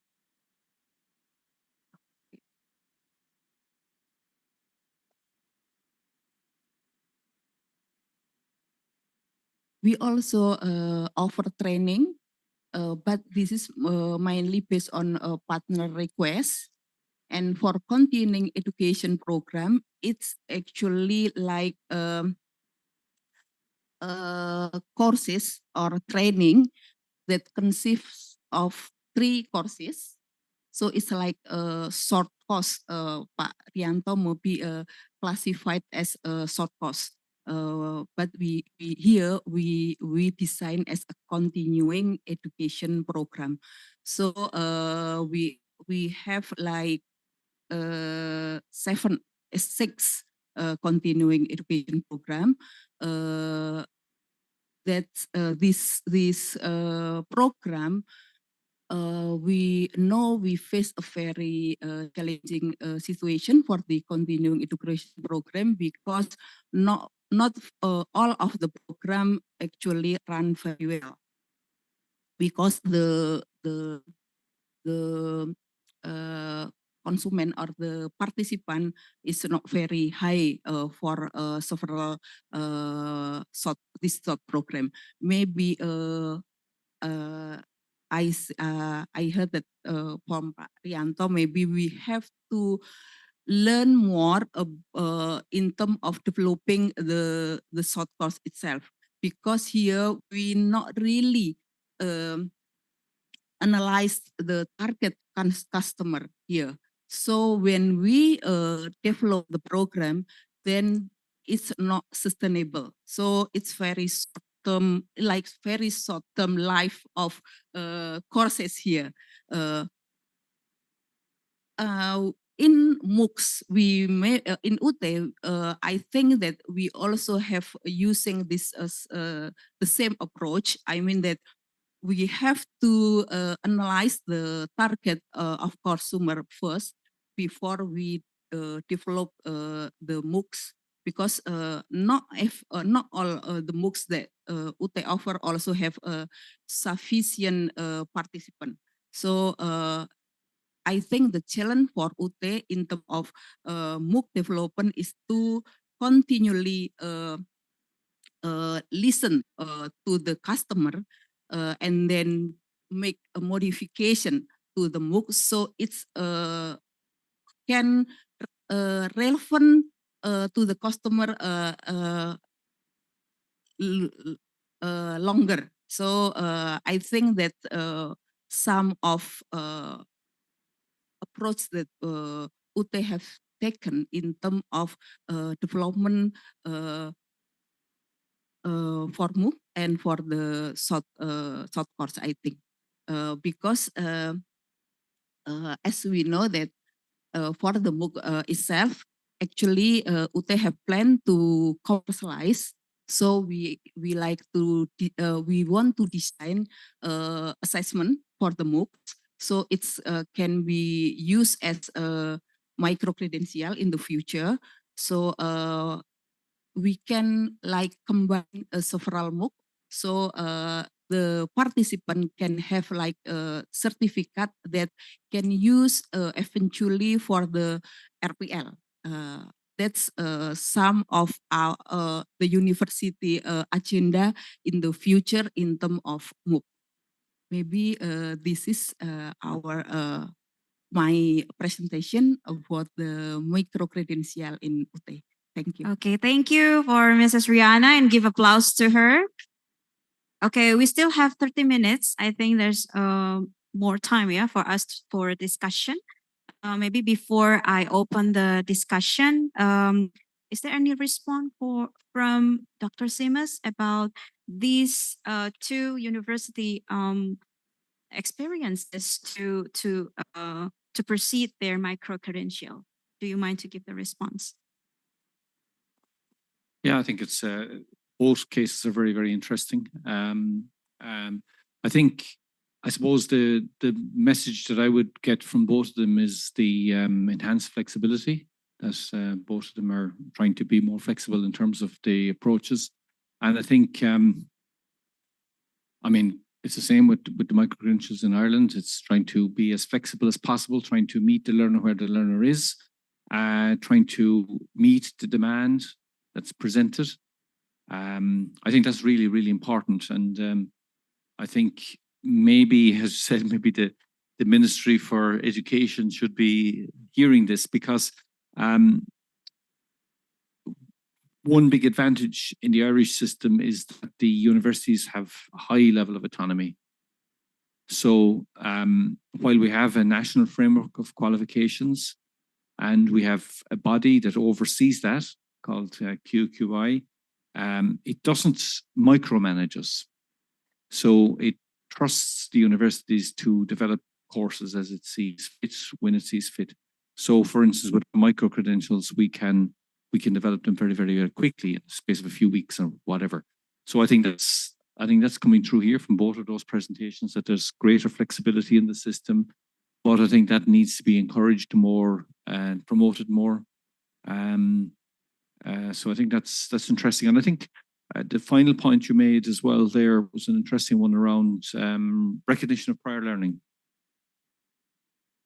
In a sense, we're moving to a place where whether the thing is accredited or not accredited is becoming less important.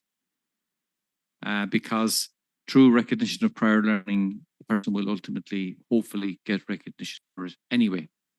So we could get too obsessed with it, and I've seen that in my own place as well. People get very obsessed around the credit bearing and non-credit bearing and so on and so forth.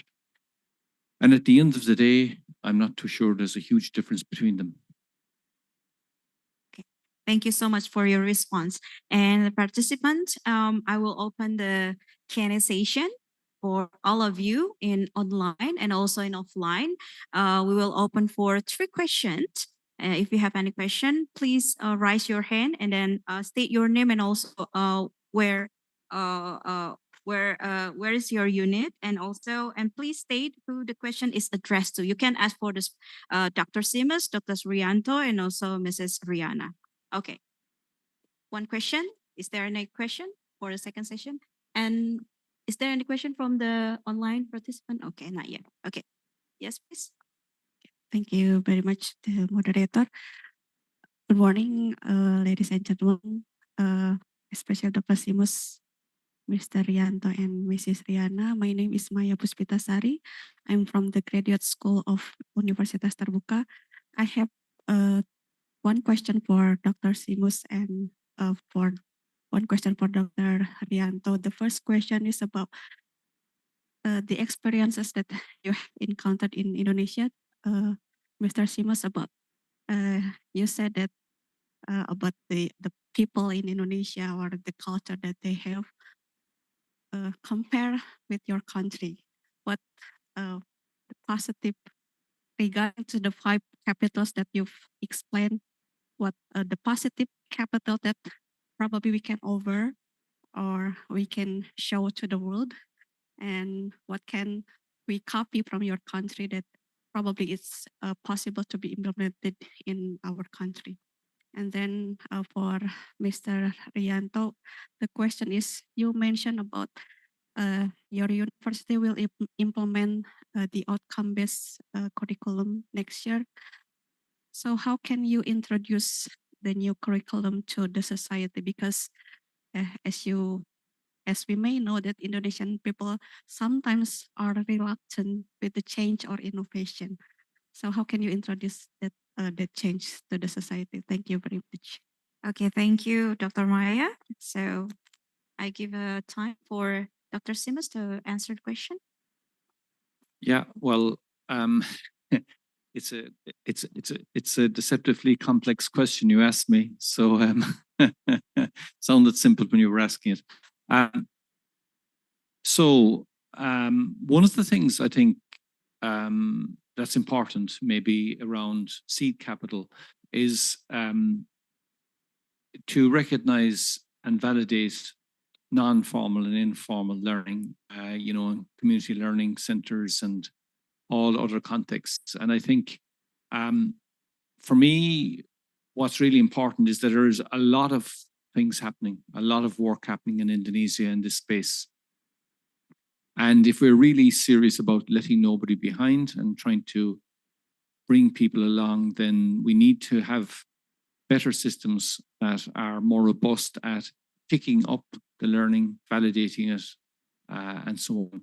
And I don't know the system well enough to know whether it's easy to navigate.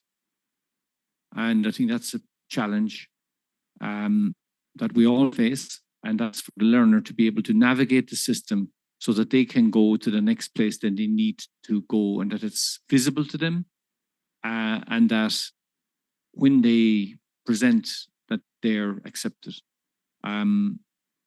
One of the big advantages of the Irish system in that regard is that our national framework of qualifications is quite flexible in terms of its design. And it's easy for somebody who starts in, I wouldn't say easy, but it's possible for somebody who starts in the equivalent of a community learning center to go all the ways to a PhD.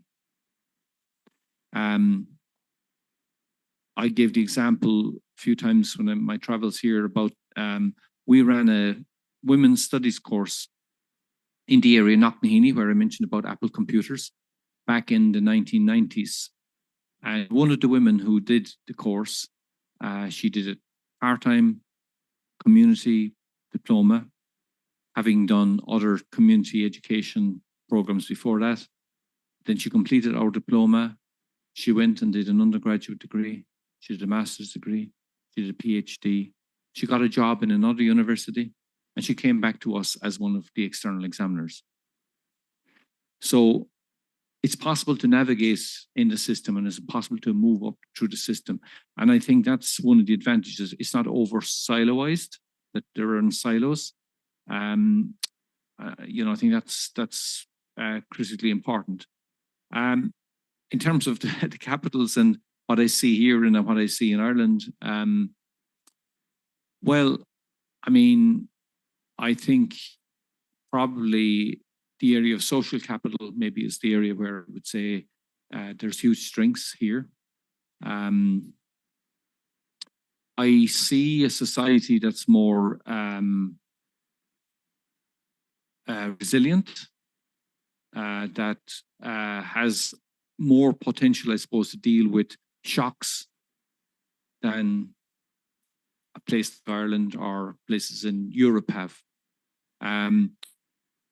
There's some interesting things that you observe, you go around, and these might sound completely off the wall now, but these are my observations. Okay, so when I'm in Southeast Asia and I'm walking along the street, it's very likely, it's almost 100% certain that I'm going to encounter a lot of obstacles. Okay, so you say, is that a good or a bad thing? I would say, in one way, that's a really good thing, because it trains you to be observant, to be, vigilant, to be prepared for the unexpected. In Europe, when you walk along the street, you're unlikely to encounter any or very, very few obstacles. So what does that train you? Trains you to be less vigilant, less observant, and more dependent. So what I would say is that in Southeast Asia, you have a lot of very positive dimensions to what you do, but you don't champion them enough. We don't know enough about them in Europe. Like in Europe, they keep talking about agility. What is agility? You know, to be able to respond to circumstances as they present to you. This example is not from Indonesia, but I'm sure it's also the case in Indonesia. I was walking on the street in Ho Chi Minh City in Vietnam, and I noticed a guy fixing motorbikes. So he's on the footpath. It's a wide piece of footpath. He has some basic tools. You have a problem with your motorbike, you rock up to the guy, he fixes your motorbike, you go away and it's done. There's no garage, there's no infrastructure around it, and so on and so forth. That's agility. You know, that's real agility. So that's agility in practice. This is somebody solving the problem that's presented to them in the circumstances that are available to them. And there are 100,000 examples like that that I could talk to you about. I really think that there's a huge need for people in South.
For the questions.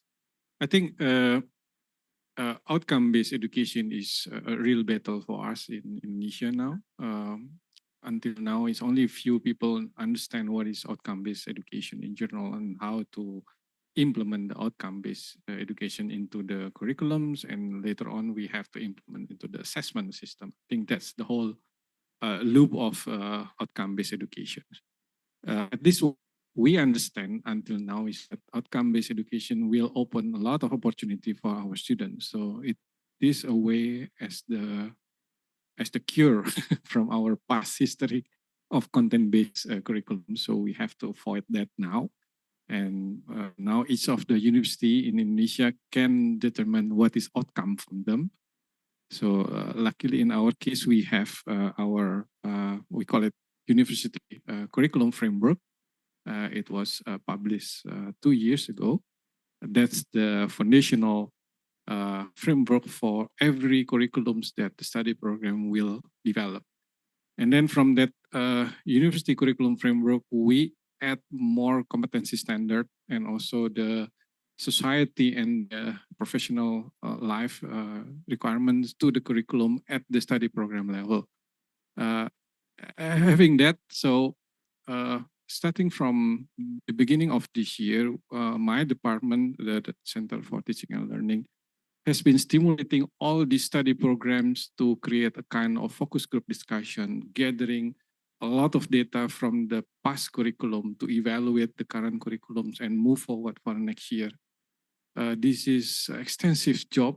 We have to do it for now 44 study programs and aiming to be ready at July 2024. In our experience, all the challenges that I just presented to you from the course level appear to the curriculum development process also. study programs tend to be a little bit reluctant to change the content, and they just want to provide anything from the past. We are all, I think I myself and many of us also faculty member, we have to admit that we are not very flexible in that way. So we need third party, we need externals to help us. They are not our competitor because we are working completely in two different worlds. So to synergize these two things, as Dr. Simos also said, even from the microcredential, we have to agree to a certain level of the curriculum level. Without that, we cannot assess the outcomes. We cannot assure the quality of the competency, whether it will meet to the certain standard or not. So whether you like it or not, the faculty member now must really comply to the outcome-based curriculum that we have to define. But the trick is that now we have to look at the course distribution and the course learning outcomes. That should not be as rigid as the past model of our curriculum. So in Indonesia, we have the opportunity now that students can take 20 to 40 credits outside of the study programs. They can mix, they can join any, I believe 8 to 9 outside study program activities, internships, doing research. We have now to create the justification whether that activity can be accredited and recognized by credits or academic outcomes. So we use that case for our curriculum developer team in each of the study program to make it as realistic as possible. I think later on in the next year, my department has to come with a way to innovate the teaching and learning process. And we have to prepare the assessment strategy. So the assessment is not only about compiling and analyzing the grades from these programs, but also how to validate that grades, more importantly to the competencies, whether the competency has been achieved or not. So that's my brief questions. I think everyone here in this room, also outside work in the internet, is still quite in the battle of defining what is outcome-based curriculum, but we have to try. We have to try. We have to innovate. We have to change the curriculum. Thank you. Okay, thank you, Dr. Rianto. And I believe you satisfied, Mrs. Waya. And then I will open the second session for Q&A session. Okay. There's Mrs. Siti. Yeah. Assalamualaikum warahmatullahi wabarakatuh. Thank you very much, Ms. Astri, for the opportunity. Hello, Dr. Siamus, Dr. Rianto, and Dr. Yana. My name is Siti Hadianti from Faculty of Education Teacher Training. I have questions for three of you. Okay. The first one for Dr. Siamus. Which one do you think is better? In our context at a university, especially because we're an operating university, which one is better? To strengthen like one capital, to optimize one capital that we have, or is it better to have the same amount of attention for the 5 capitals? What do you think? The second one for Dr. Yanto, I want to know your maybe experience in UPH. How's the enthusiasm of the students in taking microcredential in your university? I mean, is it obligatory to take at least like one, or they have opportunity to take a kind of microcredential that they want? Like, how's the enthusiasm? And for Dr. Yana, can you give like quick updates on the case of Universitas Terbuka in UT about the microcredential? Maybe the same question about the enthusiasm, and what do you think the way to improve the enthusiasm of taking microcredential for students in UT or even outside UT for taking our microcredentials? Thank you. Okay, thank you. And then who's the first? Okay, Dr. Simas. Okay, right. On the different capitals, like the answer to it, I think, is to do with the learner.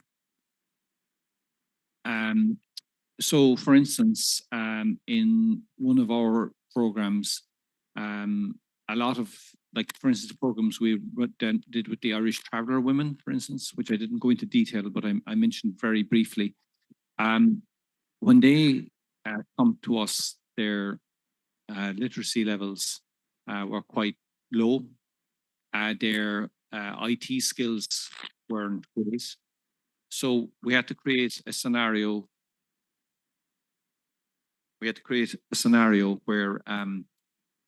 Where they were able to get those skills up. So in that case, we're investing in seed capital because that's what they need at that particular time, because they can't progress unless they get that seed capital.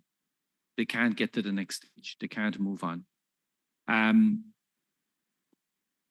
You could say that maybe in terms of something like human capital, you know, things like internships and things like that and placements, they are very important in terms of human capital.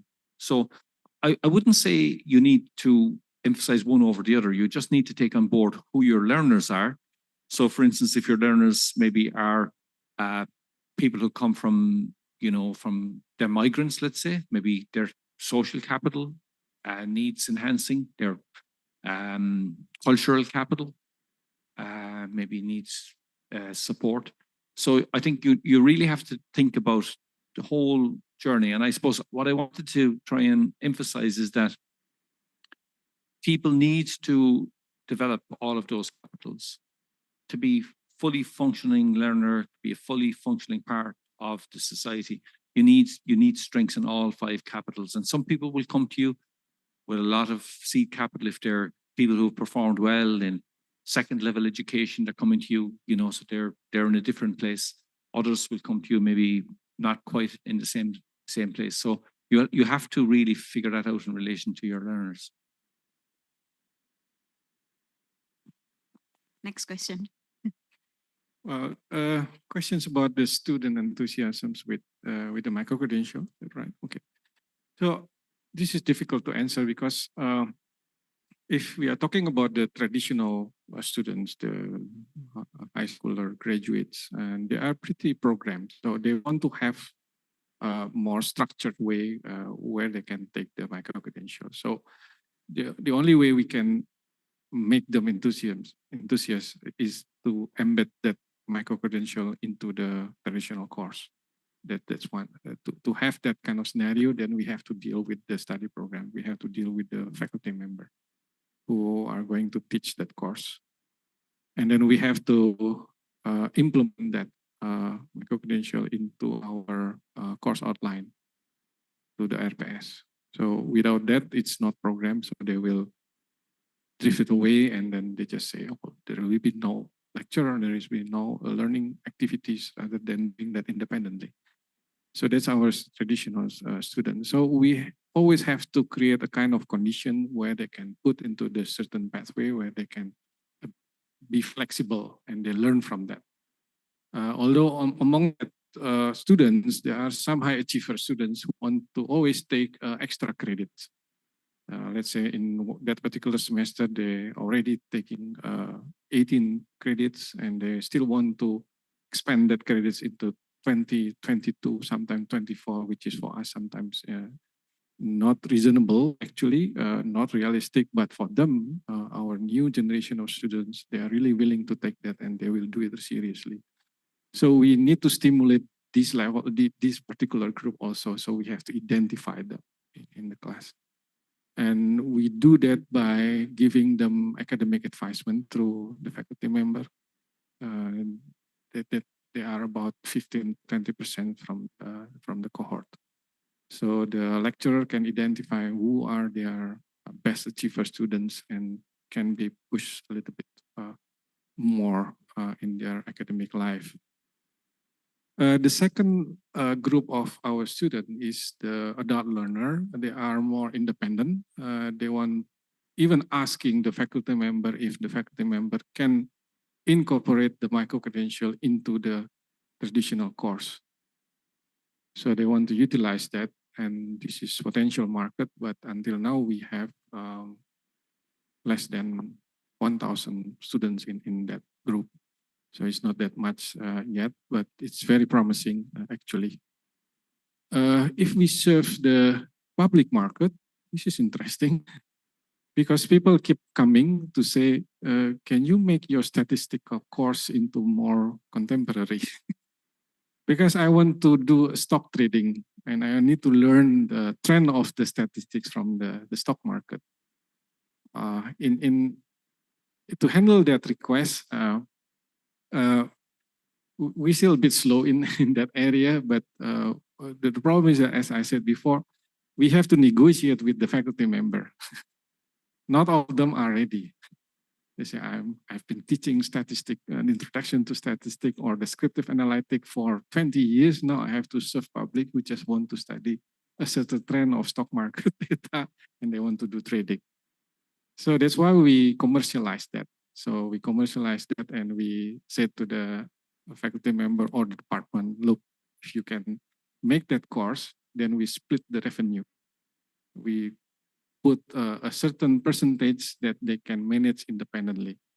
So this is very interesting. So this is a new approach from our leadership. So they define two categories of business proposal. One is more than, let's say, 200 million revenue and less than 200 million revenue. Less than 200 million revenue is classified as very small project. The department can divide and split the revenue by themselves, and the university only take a certain percent from that as the operational cost. And the bigger one should be at the university level, needs the rectorate decisions because it can be value from sometimes billion depending on the order and the quantity. So having said that, it's still a process. It's still we need a certain strategy. Students are not independently and voluntarily said, I want to take this and that. So that's what we feel, what we experience so far. Thank you. Thank you. For the last question for Mrs. Rihanna. Thank you for the question. Maybe for the update about the micro-credential in UT, what I can say is about the MOOCs. From what I learned from that our MOOC currently is free, and the Institute of Research and Community Service will design the assessment for each MOOC, so it can be sold as a kind of UT products. That's one of strategy that they will decide. And the other is each study program is challenged to develop a kind of short course that can be supplemented to their student. So student can take the short course and then they will get like a certificate. So it's kind of like give them opportunity to increase their skill. For instance, in accountancy, we asked to develop like brevet A and brevet B courses. It's like taxation courses. So the student can take the courses and then they will the certificate. So it's kind of like give value added for the student when they graduate from the study program. So my dream maybe, I think that we have a very huge student. So rather than thinking designing financial resource from other source, this kind of micro-credential can be like our new business actually.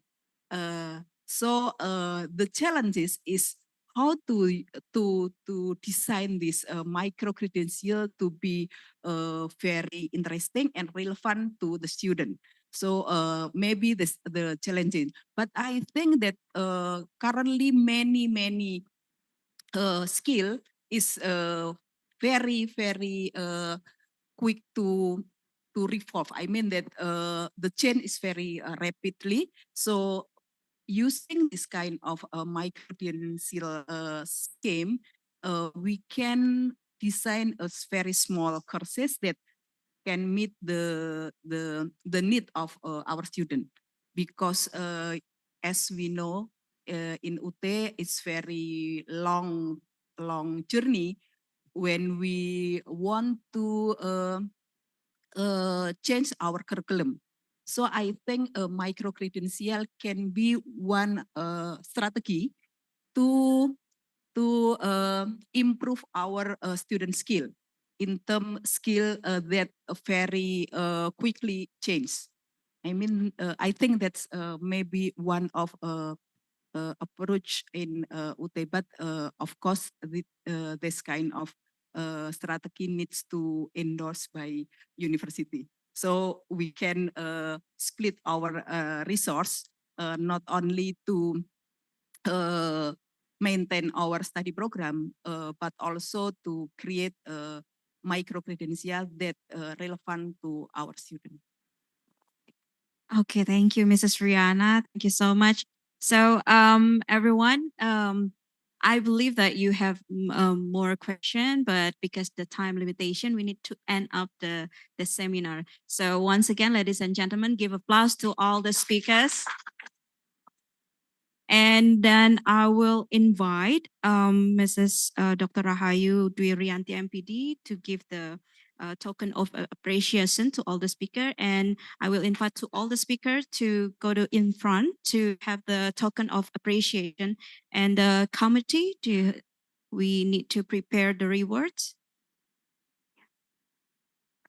And also we invite Professor Paulina Panen to come in front to give the token appreciation to all the speakers. You can come inside, yeah. And please for the committee to prepare all the rewards and also certificate for all the speakers. Okay. Okay, and for the cameraman, please take a photo. And first for Dr. Simas Otuama, PhD, from the chair of ASEM Lifelong Learning Hub.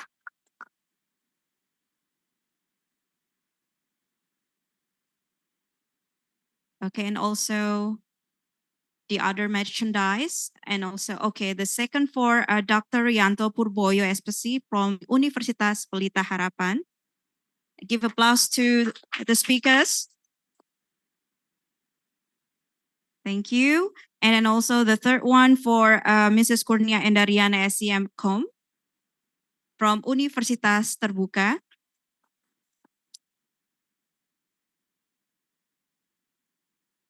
Okay, and we also have,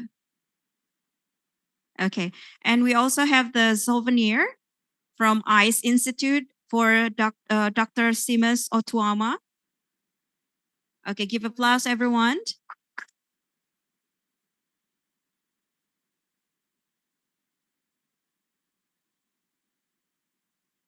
Okay, and also this is, okay, this is special, okay, for Dr. Rianto from Universitas Pelita Harapan, and again, give applause to the speakers. And the last one for Mrs. Rihanna. Again, give applause once again.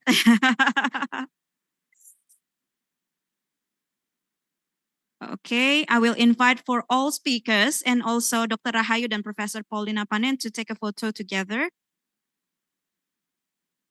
Yeah. Okay, do you mind to take the souvenir together, because to see? Yeah, okay. Okay, 1, 2, 3. Okay, once again, 1, 2, 3.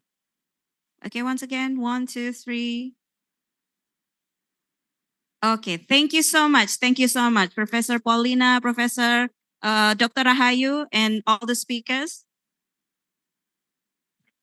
Okay, everyone, thank you so much for coming here. And I'm Astri as the moderator. Apologize for my mistake and also my pleasure to preside the forum. So, Assalamualaikum warahmatullahi wabarakatuh. Good afternoon. Thank you so much. Thank you.